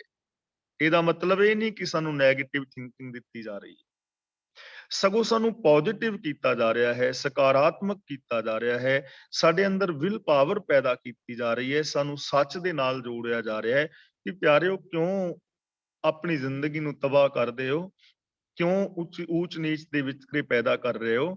ਇਹ ਸਰੀਰ ਨੇ ਇੱਕ ਦਿਨ ਨਹੀਂ ਰਹਿਣਾ। ਤਾਂ ਜਦੋਂ ਤੱਕ ਇਹ ਸਰੀਰ ਹੈ, ਇਹਨਾਂ ਅੰਗਾਂ ਤੋਂ ਚੰਗਾ ਕੰਮ ਲੈ ਲਓ, ਜ਼ਬਾਨ ਨਾਲ ਚੰਗਾ ਬੋਲ ਲਓ, ਕੰਨਾਂ ਨਾਲ ਚੰਗਾ ਸੁਣ ਲਓ, ਹੱਥਾਂ ਨਾਲ ਕੁਛ ਚੰਗਾ ਕਰ ਲਓ, ਪੈਰਾਂ ਨਾਲ ਚੰਗੇ ਪਾਸੇ ਤੁਰ ਲਓ, ਔਰ ਆਪਣੀ ਮਾਨਸਿਕਤਾ ਨੂੰ ਚੰਗੀ ਬਣਾ ਲਓ, ਆਪਣੀ ਬੁੱਧੀ ਦੇ ਨਾਲ ਚੰਗੇ ਫੈਸਲੇ ਲੈ ਲਓ, ਜੀਵਨ ਸਫਲਾ ਹੋ ਜਾਏਗਾ। ਅਗਲਾ ਬਚਨ ਕਰਦੇ ਨੇ ਫਰੀਦਾ, ਬੁਰੇ ਦਾ ਭਲਾ ਕਰ, ਗੁੱਸਾ ਮਨ ਨਾ ਹੰਡਾਏ, ਦੇਹੀ ਰੋਗ ਨਾ ਲੱਗਈ, ਪੱਲੇ ਸਭ ਕੁਛ ਪਾਏ। ਇਹ ਗੁੱਸਾ ਲਿਖਿਆ ਨਾ, ਗੁੱਸਾ, ਤਾਂ ਇੱਥੇ ਗੱਗੇ ਦੇ ਉੱਤੇ ਅੱਧਕ ਬੁਲਾਣਾ ਹੈ, ਗੁੱਸਾ। ਹੰਡਾਏ ਲਿਖਿਆ ਹੈ ਤਾਂ ਹਾਹੇ ਦੇ ਉੱਤੇ ਟਿੱਪੀ ਦਾ ਪਾਠ ਕਰਨਾ ਹੈ, ਹੰਡਾਏ। ਫਰੀਦਾ, ਬੁਰੇ ਦਾ ਭਲਾ ਕਰ, ਗੁੱਸਾ ਮਨ ਨਾ ਹੰਡਾਏ। ਬੁਰੇ ਦਾ ਭਲਾ ਮਤਲਬ ਜੋ ਤੇਰਾ ਬੁਰਾ ਸੁਭਾਅ ਹੈ ਨਾ, ਉਹਨੂੰ ਭਲੇ ਦੇ ਅੰਦਰ ਤਬਦੀਲ ਕਰ, ਉਹਨੂੰ ਭਲੇ ਦੇ ਅੰਦਰ ਬਦਲਣ ਦਾ ਯਤਨ ਕਰ। ਬੁਰੇ ਸੁਭਾਅ ਨੂੰ ਭਲੇ ਦੇ ਵਿੱਚ ਤਬਦੀਲ ਕਰ। ਜੇ ਤੇਰੇ ਅੰਦਰ ਕ੍ਰੋਧ ਹੈ ਤਾਂ ਉਸ ਕ੍ਰੋਧ ਨੂੰ ਖਤਮ ਕਰਕੇ ਆਪਣੇ ਅੰਦਰ ਦਇਆ ਪੈਦਾ ਕਰ। ਜੇ ਤੇਰੇ ਸੁਭਾਅ ਦੇ ਅੰਦਰ ਈਰਖਾ ਹੈ ਤਾਂ ਉਸ ਈਰਖਾ ਚੰਗੀ ਨਹੀਂ ਹੈ ਨਾ, ਬੁਰੀ ਹੈ ਈਰਖਾ ਕਰਨੀ, ਉੱਥੇ ਪ੍ਰੇਮ ਪੈਦਾ ਕਰ। ਤੇਰੇ ਅੰਦਰ ਅਹੰਕਾਰ ਹੈ ਤਾਂ ਅਹੰਕਾਰ ਕਰਨਾ ਕਦੇ ਵੀ ਚੰਗਾ ਨਹੀਂ। ਨਾ ਇਨਫੀਰੀਓਰਿਟੀ ਕੰਪਲੈਕਸ ਠੀਕ ਹੈ ਤੇ ਨਾ ਸੁਪਰੀਓਰਿਟੀ ਕੰਪਲੈਕਸ ਠੀਕ ਹੈ। ਇਹਨੂੰ ਠੀਕ ਕਰ, ਬੁਰੇ ਦਾ ਭਲਾ ਕਰ, ਬੁਰੇ ਸੁਭਾਅ ਨੂੰ ਭਲੇ ਦੇ ਵਿੱਚ ਤਬਦੀਲ ਕਰ। ਗੁੱਸਾ ਮਨ ਨਾ ਹੰਡਾਏ ਤੇ ਆਪਣੇ ਮਨ ਦੇ ਅੰਦਰ ਗੁੱਸਾ ਨਾ ਹੰਡਾ, ਗੁੱਸਾ ਨਾ ਚੱਕੀ ਫਿਰ, ਗੁੱਸਾ ਨਾ ਆਉਣ ਦੇ। ਫਿਰ ਕੀ ਹੋਏਗਾ? ਦੇਹੀ ਰੋਗ ਨਾ ਲੱਗਈ, ਤੇਰੇ ਸਰੀਰ ਨੂੰ ਫਿਰ ਕਾਮ ਆਦਿਕ ਰੋਗ ਨਹੀਂ ਲੱਗਣਗੇ। ਪੱਲੇ ਸਭ ਕੁਝ ਪਾਏ ਤੇ ਤੇਰੇ ਪੱਲੇ ਸਭ ਕੁਝ ਪੈ ਜਾਏਗਾ। ਤੈਨੂੰ ਮਾਣ ਵੀ ਮਿਲੇਗਾ, ਆਦਰ ਵੀ ਮਿਲੇਗਾ, ਸਤਿਕਾਰ ਮਿਲੇਗਾ, ਸੁਖ ਮਿਲੇਗਾ, ਸ਼ਾਂਤੀ ਮਿਲੇਗੀ, ਵਿਗਾਸਤਾ ਮਿਲੇਗੀ। ਵਿਕਾਸਤਾ ਦਾ ਰਾਸਤਾ ਤੇਰੇ ਵਾਸਤੇ ਖੁੱਲ ਜਾਏਗਾ। ਤੇਰਾ ਜੀਵਨ ਬਸੰਤ ਬਹਾਰ ਬਣ ਜਾਏਗਾ। ਆਪਣੇ ਮਨ ਦੇ ਅੰਦਰੋਂ ਕ੍ਰੋਧ ਨੂੰ ਖਤਮ ਕਰ, ਕਿਉਂਕਿ ਕਾਮ ਕ੍ਰੋਧ ਕਾਇਆ ਕੋ ਗਾਲੈ, ਜਿਉ ਕੰਚਨ ਸੁਹਾਗਾ ਢਾਲੈ। ਜਦੋਂ ਬੰਦੇ ਦੀ ਜ਼ਿੰਦਗੀ ਵਿੱਚ ਕ੍ਰੋਧ ਆਉਂਦਾ ਹੈ, ਕ੍ਰੋਧ ਕਰਕੇ ਇਹਦਾ ਬੀਪੀ ਹਾਈ ਹੋ ਜਾਂਦਾ ਹੈ, ਇਹਦੇ ਚਿਹਰੇ ਦੀ ਸ਼ਕਲ ਸੂਰਤ ਵਿਗੜ ਜਾਂਦੀ ਹੈ, ਟੋਨ ਇਹਦੀ ਉੱਚੀ ਹੋ ਜਾਂਦੀ ਹੈ, ਇਹ ਅਵਾ ਤਵਾ ਬੋਲਦਾ ਹੈ। ਔਰ ਕ੍ਰੋਧ ਦੇ ਅੰਦਰ ਲਏ ਹੋਏ ਫੈਸਲੇ ਕਰੀਬ ਕਰੀਬ ਪਛਤਾਵੇ ਦਾ ਕਾਰਨ ਬਣਦੇ ਨੇ। ਕ੍ਰੋਧ ਦੇ ਕਾਰਨ ਕਈਆਂ ਨੂੰ ਇਹ ਸੱਟ ਫੇਟ ਲਗਾ ਸਕਦਾ ਹੈ, ਕਤਲ ਹੋ ਜਾਂਦੇ ਨੇ, ਭਰਾਵਾਂ ਭੈਣਾਂ ਦੇ ਵਿਛੋੜੇ ਪੈ ਜਾਂਦੇ ਨੇ। ਇਸ ਲਈ ਕ੍ਰੋਧ ਨਾ ਕਰ, ਪਹਿਲੀ ਗੱਲ। ਹੁਣ ਦੂਜੀ ਗੱਲ ਹੈ, ਜਦੋਂ ਆਪਣਾ ਭਲਾ ਹੋ ਜਾਏ, ਸੁਭਾਅ ਠੀਕ ਹੋ ਜਾਏ, ਤਾਂ ਬੁਰੇ ਦਾ ਭਲਾ ਕਰ। ਜਿਹੜੇ ਇਸ ਸੰਸਾਰ ਵਿੱਚ ਹੋਰ ਵੀ ਬੁਰੇ ਲੋਕ ਨੇ, ਜਿਨ੍ਹਾਂ ਦਾ ਸੁਭਾਅ ਬੁਰਾ ਹੈ, ਉਹਨਾਂ ਦੇ ਸੁਭਾਅ ਨੂੰ ਵੀ ਬਦਲਣ ਦਾ ਯਤਨ ਕਰ, ਉਹਨਾਂ ਦੇ ਸੁਭਾਅ ਨੂੰ ਬਦਲਣ ਦਾ ਯਤਨ ਕਰ। ਤੇ ਜੇ ਉਹ ਤੈਨੂੰ ਅੱਗੋਂ ਬੁਰਾ ਭਲਾ ਬੋਲਣ ਤਾਂ ਗੁੱਸਾ ਨਾ ਕਰ, ਕਿਉਂਕਿ ਜੇ ਗੁੱਸਾ ਕਰੇਗਾ ਫਿਰ ਉਹਨਾਂ ਨੂੰ ਠੀਕ ਨਹੀਂ ਕਰ ਸਕੇਗਾ। ਮੈਂ ਇੱਕ ਦਿਨ ਬੇਨਤੀ ਕੀਤੀ ਸੀ ਨਾ ਪਹਿਲਾਂ ਕਿ ਪਾਗਲਾਂ ਦੇ ਹਸਪਤਾਲ ਵਿੱਚ ਜਾਓ ਤੇ ਉੱਥੇ 3 ਗੱਲਾਂ ਲਿਖੀਆਂ ਹੁੰਦੀਆਂ। ਪਹਿਲੀ ਗੱਲ ਲਿਖੀ ਹੁੰਦੀ ਹੈ ਕਿ ਇੱਥੇ ਜੋ ਮਰੀਜ਼ ਦਾਖਲ ਨੇ ਉਹਨਾਂ ਦਾ ਵਿਹਾਰ ਆਪਣੇ ਵੱਸ ਵਿੱਚ ਨਹੀਂ ਹੈ।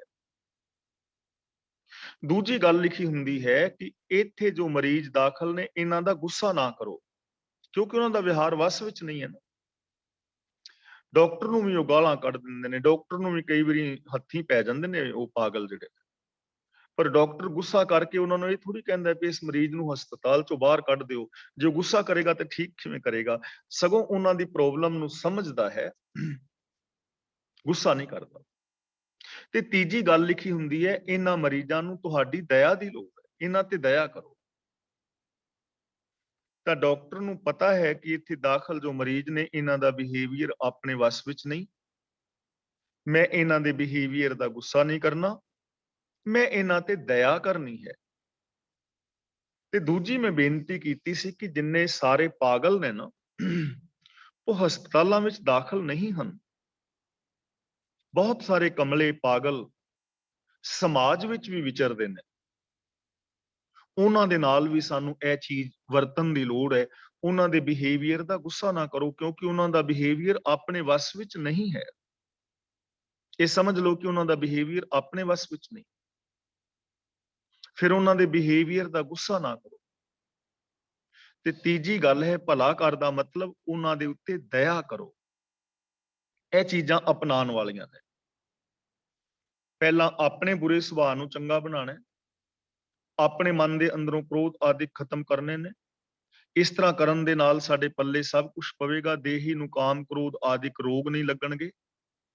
ਦੂਜੇ ਨੰਬਰ ਤੇ ਇਸ ਸਮਾਜ ਦੇ ਅੰਦਰ ਜੋ ਕੋਈ ਬੁਰਾ ਇਨਸਾਨ ਹੈ, ਉਹਨੂੰ ਚੰਗੇ ਸੁਭਾਅ ਦੇ ਅੰਦਰ ਕਨਵਰਟ ਕਰਨ ਦੀ ਪ੍ਰੇਰਣਾ ਦੇਣੀ ਹੈ। ਔਰ ਜੇ ਉਹ ਕੋਈ ਅਵਾ ਤਵਾ ਕਈ ਵਾਰ ਬੋਲਦਾ ਹੈ, ਬਿਹੇਵ ਗਲਤ ਕਰਦਾ ਹੈ, ਤਾਂ ਉਹਦਾ ਗੁੱਸਾ ਨਹੀਂ ਕਰਨਾ, ਸਗੋਂ ਉਹਦੇ ਤੇ ਦਇਆ ਕਰਨ ਦਾ ਯਤਨ ਕਰਨਾ ਹੈ।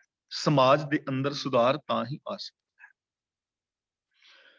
ਫਰੀਦਾ ਪੰਖ ਪਰਾਹੁਣੀ, ਦੁਨੀ ਸੁਹਾਵਾ ਬਾਗ, ਨੌਬਤ ਵੱਜੀ ਸੁਬਹ ਸਿਉ, ਚੱਲਣ ਕਾ ਕਰ ਸਾਜ। ਪੰਖ ਪਰਾਹੁਣੀ, ਪੰਖ ਦਾ ਮਤਲਬ ਪੰਛੀਆਂ ਦੀ ਡਾਰ, ਤੇ ਪਰਾਹੁਣੀ ਦਾ ਮਤਲਬ ਮਹਿਮਾਨ। ਦੁਨੀ ਦਾ ਮਤਲਬ ਦੁਨੀਆ, ਸੁਹਾਵਾ ਦਾ ਮਤਲਬ ਸੋਹਣਾ। ਬਾਬਾ ਫਰੀਦ ਜੀ ਕਹਿੰਦੇ ਨੇ ਕਿ ਇਹ ਦੁਨੀਆ ਇੱਕ ਬਹੁਤ ਸੁੰਦਰ ਬਾਗ ਹੈ। ਇਹ ਦੁਨੀਆ ਇੱਕ ਬੜਾ ਸੁੰਦਰ ਬਾਗ ਹੈ। ਤਾਂ ਗੁਰੂ ਜੀ ਸਾਨੂੰ ਸਮਝਾਉਂਦੇ ਨੇ ਕਿ ਇੱਥੇ ਟੋਏ ਟਿੱਬੇ ਨਾ ਬਣਾਓ, ਇਹਨੂੰ ਬਾਗ ਬਣਿਆ ਰਹਿਣ ਦਿਓ। ਦੇਖੋ, ਜੇ ਸਿਆਣੇ ਮਾਲੀ ਨੂੰ ਜੰਗਲ ਦੇ ਅੰਦਰ ਭੇਜ ਦਿੱਤਾ ਜਾਏ ਨਾ, ਜੰਗਲ ਵਿੱਚ, ਤਾਂ ਉਹ ਜੰਗਲ ਦੇ ਅੰਦਰ ਜਾ ਕੇ ਰੁੱਖਾਂ ਦੀ ਕਟਾਈ ਐਸ਼ ਢੰਗ ਦੇ ਨਾਲ ਕਰੇਗਾ ਕਿ ਉਹ ਜੰਗਲ ਨੂੰ ਵੀ ਬਾਗ ਬਣਾ ਦੇਵੇਗਾ। ਪਰ ਜੇ ਕਿਸੇ ਮੂਰਖ ਮਾਲੀ ਨੂੰ, ਬੇਸਮਝ ਮਾਲੀ ਨੂੰ ਤੁਸੀਂ ਲੱਖਾਂ ਪੇੜ ਦੇ ਦਿਓ, ਚੰਗੇ ਚੰਗੇ ਕੀਮਤੀ, ਤੇ ਉਹ ਉਹਨਾਂ ਪੇੜਾਂ ਨੂੰ ਐਵੇਂ ਲਗਾਏਗਾ ਕਿ ਉਹ ਬਾਗ ਦਾ ਵੀ ਜੰਗਲ ਬਣਾ ਦੇ। ਤਾਂ ਬਾਬਾ ਫਰੀਦ ਜੀ ਕਹਿੰਦੇ ਨੇ ਦੁਨੀਆ ਬੜਾ ਸੋਹਣਾ ਬਾਗ ਹੈ। ਇੱਥੇ ਹਰ ਚੀਜ਼ ਤਰਤੀਬ ਦੇ ਅੰਦਰ ਹੈ, ਹਰ ਚੀਜ਼ ਹੁਕਮ ਰਜ਼ਾ ਦੇ ਅੰਦਰ ਚੱਲ ਰਹੀ ਹੈ। ਸੂਰਜ ਹੈ, ਚੰਦਰਮਾ, ਗ੍ਰਹਿ, ਨਕਸ਼ਤਰ, ਤਾਰੇ, ਸਿਆਰੇ, ਸਿਤਾਰੇ, ਇਹ ਬੜਾ ਸੁਹਾਵਣਾ ਬਾਗ ਹੈ। ਪਰ ਸਾਡੀ ਸੋਚ ਨੇ ਇਸ ਬਾਗ ਨੂੰ ਬਾਗ ਨਹੀਂ ਰਹਿਣ ਦਿੱਤਾ, ਜੰਗਲ ਬਣਾ ਦਿੱਤਾ ਹੈ। ਟੋਏ ਟਿੱਬੇ ਬਣਾ ਦਿੱਤੇ ਨੇ, ਇਹਨੂੰ ਮੈਦਾਨ ਨਹੀਂ ਰਹਿਣ ਦਿੱਤਾ, ਟੋਏ ਟਿੱਬੇ ਬਣਾ ਦਿੱਤੇ, ਊਚ ਨੀਚ ਦੇ ਵਿਤਕਰੇ ਪੈਦਾ ਕਰ ਦਿੱਤੇ। ਤਾਂ ਬਾਬਾ ਫਰੀਦ ਜੀ ਕਹਿੰਦੇ ਨੇ ਇੱਥੇ ਟੋਏ ਟਿੱਬੇ ਕਿਉਂ ਬਣਾਣੇ? ਕਿਉਂਕਿ ਪੰਖ ਪਰਾਹੁਣੀ ਇਹ ਸਾਰੀ ਜੋ ਦੁਨੀਆ ਹੈ, ਪੰਛੀਆਂ ਦੀ ਜੋ ਡਾਰ ਹੈ, ਇਹ ਸੋਹਣੇ ਬਾਗ ਦੀ ਮਹਿਮਾਨ ਹੈ। ਜਿਵੇਂ ਕਿਸੇ ਰੁੱਖ ਦੇ ਉੱਤੇ ਪੰਛੀ ਇਕੱਠੇ ਹੁੰਦੇ ਨੇ ਨਾ, ਬਿਰਖੇ ਹੇਠ ਸਭ ਜੰਤ ਇਕੱਠੇ, ਇੱਕ ਤੱਤੇ ਇੱਕ ਬੋਲਣ ਮਿੱਠੇ, ਅਸਤ ਉਦੋਤ ਭਇਆ ਉੱਠ ਚੱਲੇ, ਜਿਉਂ ਜਿਉਂ ਔਦ ਵਿਹਾਣੀਆਂ। ਜਿਵੇਂ ਕਿਸੇ ਰੁੱਖ ਦੇ ਉੱਤੇ, ਸੰਘਣੇ ਰੁੱਖ ਤੇ ਸ਼ਾਮ ਨੂੰ ਪੰਛੀ ਇਕੱਠੇ ਹੁੰਦੇ ਨੇ, ਉਹਨਾਂ ਪੰਛੀਆਂ ਚੋਂ ਕੁਛ ਮਿੱਠਾ ਔਰ ਕੁਛ ਕੌੜਾ ਬੋਲਦੇ ਨੇ, ਕਿਸੇ ਦੀ ਆਵਾਜ਼ ਉੱਚੀ ਹੈ, ਕਿਸੇ ਦੀ ਨੀਵੀਂ ਹੈ, ਸਾਰੇ ਬੋਲ ਰਹੇ ਨੇ। ਰਾਤ ਉਹਨਾਂ ਨੇ ਕੱਟਣੀ ਹੈ। ਜਦੋਂ ਸੂਰਜ ਉਗਦਾ ਹੈ ਤਾਂ ਆਪੋ ਆਪਣੇ ਰਾਹ ਦੇ ਉੱਤੇ ਉਸ ਰੁੱਖ ਨੂੰ ਛੱਡ ਕੇ ਉੱਡ ਜਾਂਦੇ ਨੇ। ਕੱਲ ਨੂੰ ਜ਼ਰੂਰੀ ਨਹੀਂ ਕਿ ਉਹ ਸਾਰੇ ਪੰਛੀ ਉੱਥੇ ਇਕੱਠੇ ਹੋਣਗੇ, ਪਤਾ ਨਹੀਂ ਕੋਈ ਮਾਰਿਆ ਜਾਵੇ ਜਾਂ ਕਿਸੇ ਦੀ ਰਾਤ ਕਿਸੇ ਹੋਰ ਰੁੱਖ ਤੇ ਪੈ ਜਾਏ, ਉਹਨਾਂ ਨੇ ਛੱਡ ਕੇ ਰੁੱਖ ਨੂੰ ਉੱਡ ਜਾਣਾ ਹੈ। ਇਸੇ ਤਰ੍ਹਾਂ ਇਹ ਸੰਸਾਰ ਵੀ ਇੱਕ ਬਾਗ ਹੈ ਤੇ ਚੰਦ ਦਿਨ ਦੇ ਜੀਵਨ ਵਾਸਤੇ ਸਾਨੂੰ ਇੱਥੇ ਊਚ ਨੀਚ ਦੇ ਵਿਤਕਰੇ ਕਰਕੇ ਤੇ ਇਸ ਦੁਨੀਆ ਨੂੰ ਬਰਬਾਦ ਨਹੀਂ ਕਰਨਾ ਚਾਹੀਦਾ। ਸਮਾਜ ਦੇ ਅੰਦਰ ਅਸ਼ਾਂਤੀ ਪੈਦਾ ਨਹੀਂ ਕਰਨੀ ਚਾਹੀਦੀ, ਸਗੋਂ ਸਾਨੂੰ ਇੱਥੇ ਇੱਕ ਪ੍ਰਾਹੁਣੇ ਦੀ ਤਰ੍ਹਾਂ, ਮਹਿਮਾਨ ਦੀ ਤਰ੍ਹਾਂ ਰਹਿਣਾ ਚਾਹੀਦਾ ਹੈ। ਨੌਬਤ ਵੱਜੀ ਸੁਬਹ ਸਿਉ ਚੱਲਣ ਕਾ ਕਰ ਸਾਜ। ਨੌਬਤ ਦਾ ਮਤਲਬ ਧੌਂਸਾ। ਜਿਵੇਂ ਕੋਈ ਫੌਜ ਹੋਵੇ ਜਾਂ ਕੋਈ ਕਾਫਲਾ ਹੋਵੇ ਤਾਂ ਪਹਿਲੋਂ ਨਗਾਰੇ ਹੁੰਦੇ ਸਨ ਨਾ, ਸਵੇਰੇ ਨਗਾਰਾ ਵਜਾ ਦਿੱਤਾ, ਘੰਟੀ ਵਜਾ ਦਿੱਤੀ ਜਾਂ ਸੰਖ ਵਗੈਰਾ ਪੂਰ ਦਿੱਤਾ, ਇਸ਼ਾਰਾ ਦੇਣ ਲਈ ਕਿ ਹੁਣ ਇੱਥੋਂ ਭਾਈ ਸਫ਼ਰ ਸ਼ੁਰੂ ਹੋਣਾ ਹੈ। ਤਾਂ ਜਦੋਂ ਸਵੇਰ ਦਾ ਧੌਂਸਾ ਵੱਜਦਾ ਹੈ ਤਾਂ ਉਦੋਂ ਸਾਰੇ ਆਪਣਾ ਆਪਣਾ ਸਮਾਨ ਚੁੱਕ ਕੇ ਤੁਰ ਪੈਂਦੇ ਨੇ।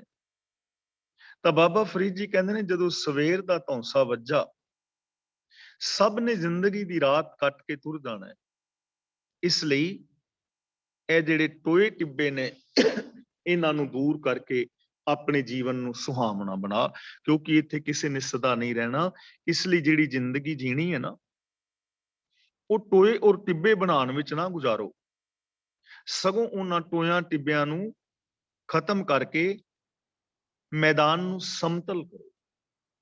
ਆਪਣੇ ਅੰਦਰੋਂ ਊਚ ਨੀਚ ਦੇ ਵਿਤਕਰੇ ਕਰਕੇ ਖਤਮ, ਤੇ ਆਪਣੇ ਅੰਦਰ ਸਾਰਿਆਂ ਦੇ ਨਾਲ ਸਮਦ੍ਰਿਸ਼ਟਤਾ ਪੈਦਾ ਕਰੋ।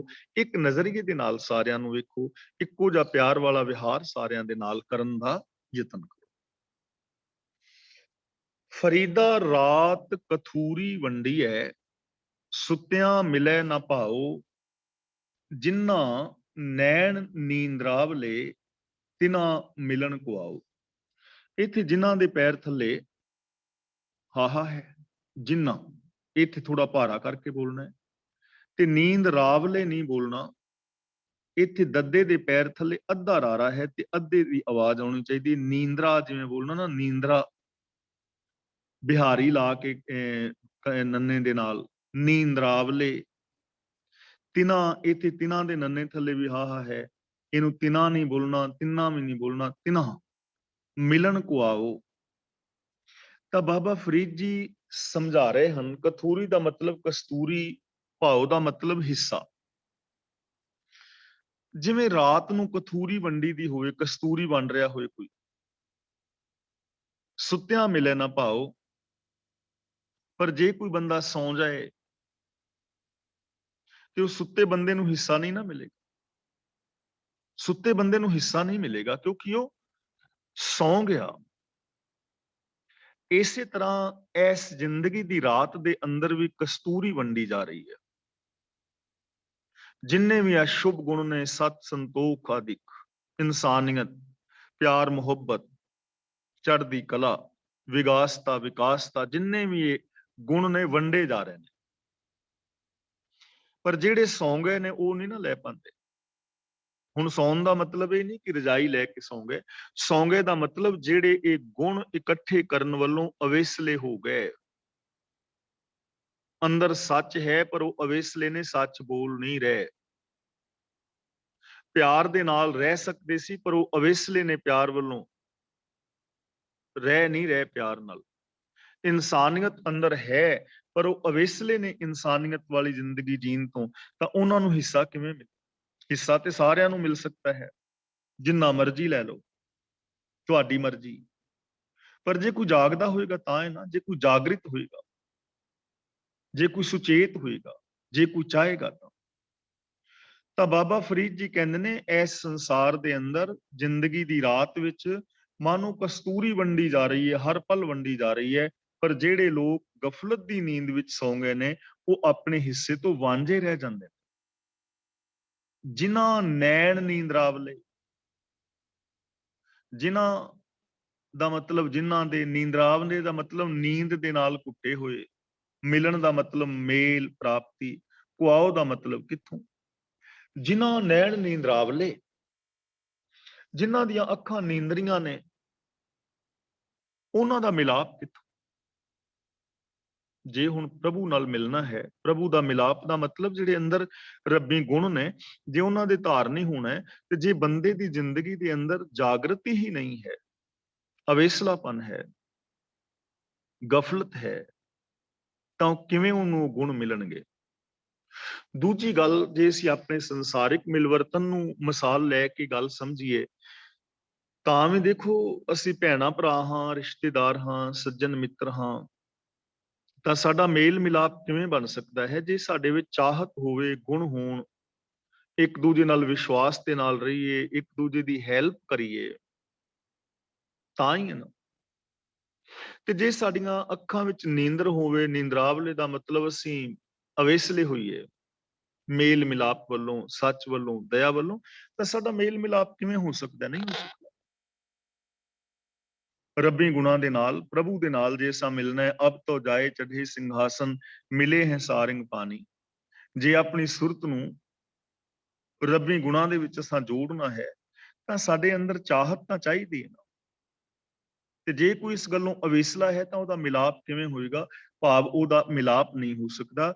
ਤਾਂ ਇੱਥੋਂ ਸਾਨੂੰ ਸਮਝਾਇਆ ਜਾ ਰਿਹਾ ਹੈ ਕਿ ਜ਼ਿੰਦਗੀ ਦੀ ਜੋ ਰਾਤ ਹੈ, ਜੋ ਵੀ ਸਾਨੂੰ 60, 70, 80 ਸਾਲ ਜਿੰਨਾ ਵੀ ਕਿਸੇ ਨੂੰ ਜੀਵਨ ਮਿਲਿਆ ਹੈ, ਪੂਰੀ ਜ਼ਿੰਦਗੀ ਹਰ ਪਲ ਕਸਤੂਰੀ ਵੰਡੀ ਜਾ ਰਹੀ ਹੈ। ਇੱਥੇ ਸ਼ੁਭ ਗੁਣ ਹਰ ਵਕਤ ਮੌਜੂਦ ਨੇ, ਖੁਸ਼ੀਆਂ ਮੌਜੂਦ ਨੇ, ਪਰ ਜਿਹੜੇ ਸੁੱਤੇ ਹੋਏ ਨੇ, ਅਵੇਸਲੇ ਨੇ ਇਸ ਚੀਜ਼ ਵੱਲੋਂ, ਉਹਨਾਂ ਨੂੰ ਕੁਝ ਵੀ ਪ੍ਰਾਪਤ ਨਹੀਂ ਹੁੰਦਾ, ਉਹ ਇਹਦੇ ਤੋਂ ਵਾਂਝੇ ਰਹਿ ਜਾਂਦੇ ਨੇ।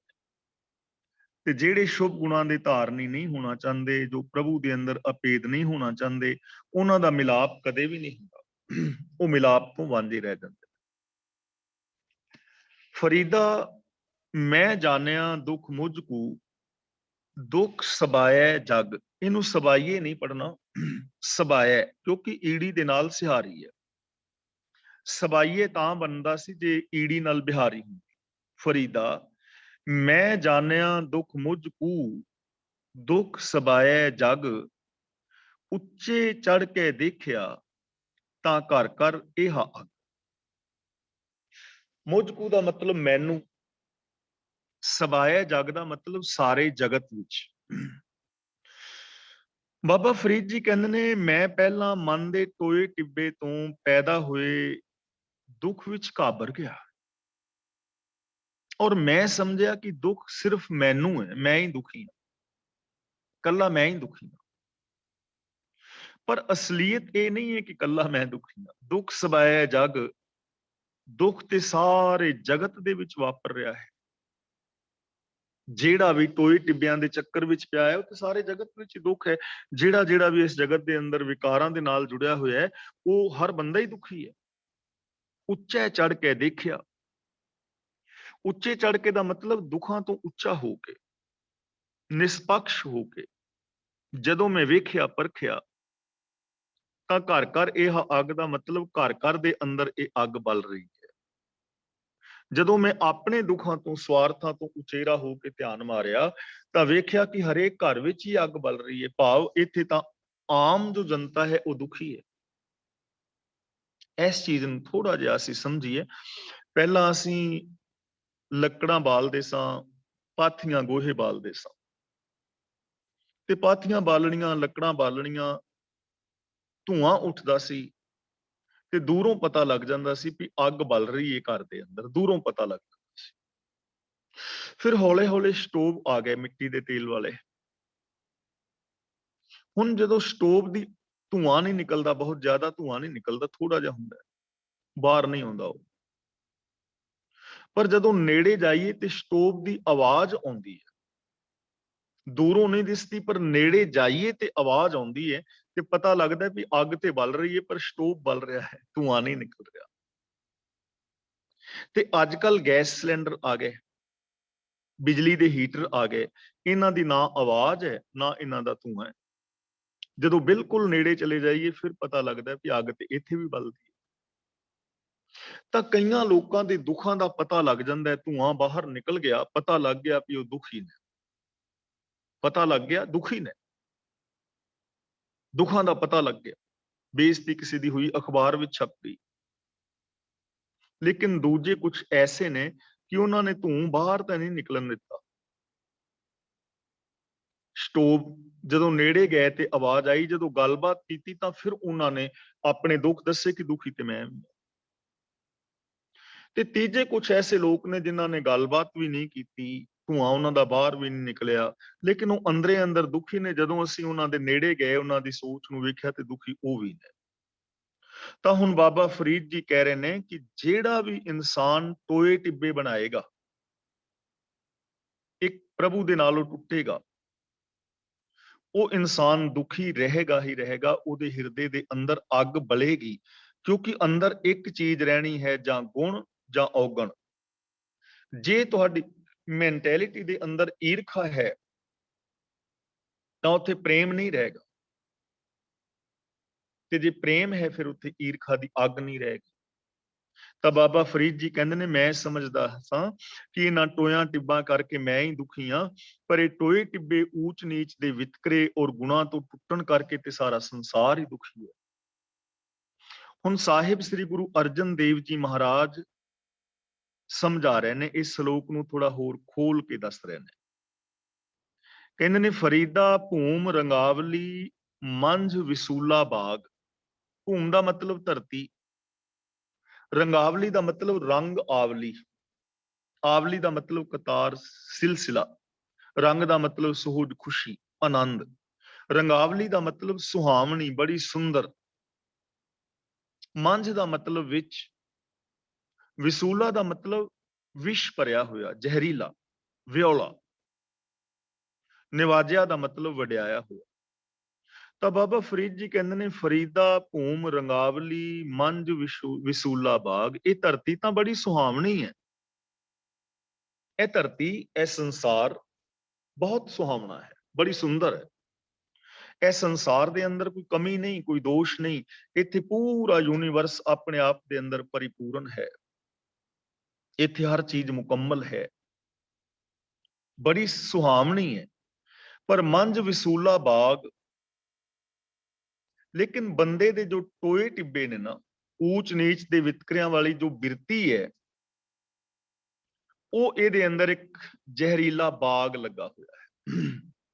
ਇਹਨੇ ਸੁਹਾਵਣੀ ਧਰਤੀ ਦੇ ਅੰਦਰ ਬਾਗ ਲਗਾ ਲਿਆ ਹੈ ਜ਼ਹਿਰ ਦਾ, ਵਿਸ਼ੇ ਵਿਕਾਰਾਂ ਦਾ। ਧਰਤੀ ਬੜੀ ਸੁਹਾਵਣੀ ਸੀ, ਧਰਤੀ ਬੜੀ ਉਪਜਾਊ ਹੈ। ਜੇ ਆਪਣੀ ਮਾਨਸਿਕਤਾ, ਆਪਣੀ ਸੋਚ ਦੇ ਅੰਦਰ ਸਤ ਸੰਤੋਖ ਬੀਜੋਗੇ ਤੇ ਉਹ ਪਲਰਨਗੇ, ਵਧਨ ਫੁੱਲਣਗੇ। ਲੇਕਿਨ ਬੰਦੇ ਨੇ ਆਪਣੀ ਹਿਰਦੇ ਧਰਤੀ ਦੇ ਅੰਦਰ, ਸੰਸਾਰ ਦੇ ਅੰਦਰ ਊਚ ਨੀਚ, ਮੇਰ ਤੇਰ ਦੇ ਵਿਤਕਰੇ, ਪਾਪ ਅਪਰਾਧਾਂ ਦਾ ਜ਼ਹਿਰੀਲਾ ਬਾਗ ਲਗਾ ਲਿਆ। ਤੇ ਗੁਰੂ ਪਾਤਸ਼ਾਹ ਜੀ ਕਹਿੰਦੇ ਨੇ, ਜੋ ਜਨ ਪੀਰ ਨਿਵਾਜਿਆ ਤਿਨਾ ਅੰਚ ਨਾ ਲਾਗ। ਪੀਰ ਦਾ ਮਤਲਬ ਗੁਰੂ, ਮੁਰਸ਼ਦ, ਨਿਵਾਜਿਆ ਦਾ ਮਤਲਬ ਰਾਖੀ ਕੀਤੀ। ਜਿਸ ਮਨੁੱਖ ਨੂੰ ਸਤਿਗੁਰ ਨੇ ਉੱਚਾ ਕੀਤਾ, ਬਚਾਇਆ, ਤਿਨਾ ਅੰਚ ਨਾ ਲਾਗ, ਉਹਨਾਂ ਨੂੰ ਦੁੱਖਾਂ ਦੀ ਅੱਗ ਨਹੀਂ ਲੱਗੀ। ਹੁਣ ਦੇਖੋ, ਘਰ ਘਰ ਇਹ ਅੱਗ ਦੀ ਗੱਲ ਕੀਤੀ ਨਾ ਬਾਬਾ ਫਰੀਦ ਜੀ ਨੇ, ਮੈਂ ਜਾਣਿਆ ਦੁੱਖ ਮੁਝ ਕੂ, ਦੁੱਖ ਸਬਾਇਆ ਜਗ, ਉੱਚੇ ਚੜ ਕੇ ਦੇਖਿਆ ਘਰ ਘਰ ਇਹ ਅੱਗ। ਹਰ ਘਰ ਵਿੱਚ ਅੱਗ ਬਲ ਰਹੀ ਹੈ। ਜੋ ਵੀ ਊਚ ਨੀਚ ਦੇ ਵਿਤਕਰੇ ਪੈਦਾ ਕਰ ਰਿਹਾ, ਉੱਥੇ ਅੱਗ ਬਲ ਰਹੀ ਹੈ। ਤਾਂ ਗੁਰੂ ਜੀ ਨੇ ਉਸ ਸ਼ਲੋਕ ਨੂੰ ਸਾਨੂੰ ਖੋਲ ਕੇ ਸਮਝਾ ਦਿੱਤਾ ਹੈ ਕਿ ਅੱਗ ਬਲ ਰਹੀ ਹੈ, ਵਿਸ਼ੇ ਵਿਕਾਰਾਂ ਦਾ ਬਾਗ ਮਨੁੱਖ ਨੇ ਲਗਾ ਲਿਆ ਹੈ, ਪਰ ਇਸ ਅੱਗ ਵਿੱਚ ਸਾਰੇ ਨਹੀਂ ਸੜ ਰਹੇ। ਇਹ ਵਿਓਲੇ ਬਾਗ ਕਰਕੇ ਸਾਰੇ ਆਤਮਿਕ ਮੌਤੇ ਨਹੀਂ ਮਰ ਰਹੇ। ਜੋ ਜਨ ਪੀਰ ਨਿਵਾਜਿਆ, ਜਿਸ ਦੀ ਰਾਖੀ ਗੁਰੂ ਨੇ ਕੀਤੀ, ਜੋ ਗੁਰੂ ਦੇ ਚਰਨਾਂ ਦੀ ਸ਼ਰਨ ਵਿੱਚ ਆ ਗਿਆ, ਜਿਸ ਨੇ ਗੁਰੂ ਤੋਂ ਗਿਆਨ ਦੀ ਦਾਤ ਲਈ, ਜਿਸ ਨੇ ਗੁਰੂ ਤੋਂ ਵੇ ਆਫ ਲਾਈਫ ਸਿੱਖ ਲਿਆ, ਤਿਨਾ ਅੰਚ ਨਾ ਲਾਗ, ਉਹਨਾਂ ਨੂੰ ਵਿਕਾਰਾਂ ਦੀ, ਦੁੱਖਾਂ ਦੀ ਅੱਗ ਨਹੀਂ ਲੱਗਦੀ। ਉਹ ਇਸ ਸੰਸਾਰ ਸਾਗਰ ਵਿੱਚ ਰਹਿੰਦਿਆਂ ਹੋਇਆਂ ਦੁੱਖਾਂ ਦੀ ਅੱਗ ਤੋਂ ਬਚ ਜਾਂਦੇ ਨੇ। ਤਾਂ ਅੱਜ ਦੀ ਵਿਚਾਰ ਅਸੀਂ ਇੱਥੇ ਸਮਾਪਤ ਕਰਦੇ ਹਾਂ। ਅੱਜ ਦੇ ਇਹਨਾਂ ਸ਼ਲੋਕਾਂ ਵਿੱਚ ਜੇ ਕਿਸੇ ਵੀਰ ਭੈਣ ਨੇ ਕੋਈ ਸਵਾਲ ਕਰਨਾ ਹੋਵੇ ਤਾਂ ਉਹ ਸਵਾਲ ਪੁੱਛ ਸਕਦੇ ਹੋ, ਤੇ ਜੇ ਕਿਸੇ ਵੀਰ ਭੈਣ ਨੇ ਆਪਣੇ ਵਿਊਜ਼ ਦੇਣੇ ਨੇ ਤਾਂ ਤੁਸੀਂ ਆਪਣੇ ਵਿਊਜ਼ ਵੀ ਦੇ ਸਕਦੇ ਹੋ। ਅਗਲੀ ਕਾਰਵਾਈ ਵੀਰ ਤਰਲੋਚਨ ਸਿੰਘ ਜੀ ਕਰਨਗੇ, ਉਹ ਅਨਮਿਊਟ ਹੋ ਜਾਣਗੇ, ਤੇ ਜਿਨ੍ਹਾਂ ਨੇ ਵੀ ਸਵਾਲ ਪੁੱਛਣੇ ਨੇ ਉਹ ਅਨਮਿਊਟ ਹੋ ਜਾਣ, ਬਾਰ-ਬਾਰ ਕਹਿਣਾ ਨਾ ਹੋਵੇ। ਵਾਹਿਗੁਰੂ ਜੀ ਕਾ ਖਾਲਸਾ, ਵਾਹਿਗੁਰੂ ਜੀ ਕੀ ਫਤਿਹ।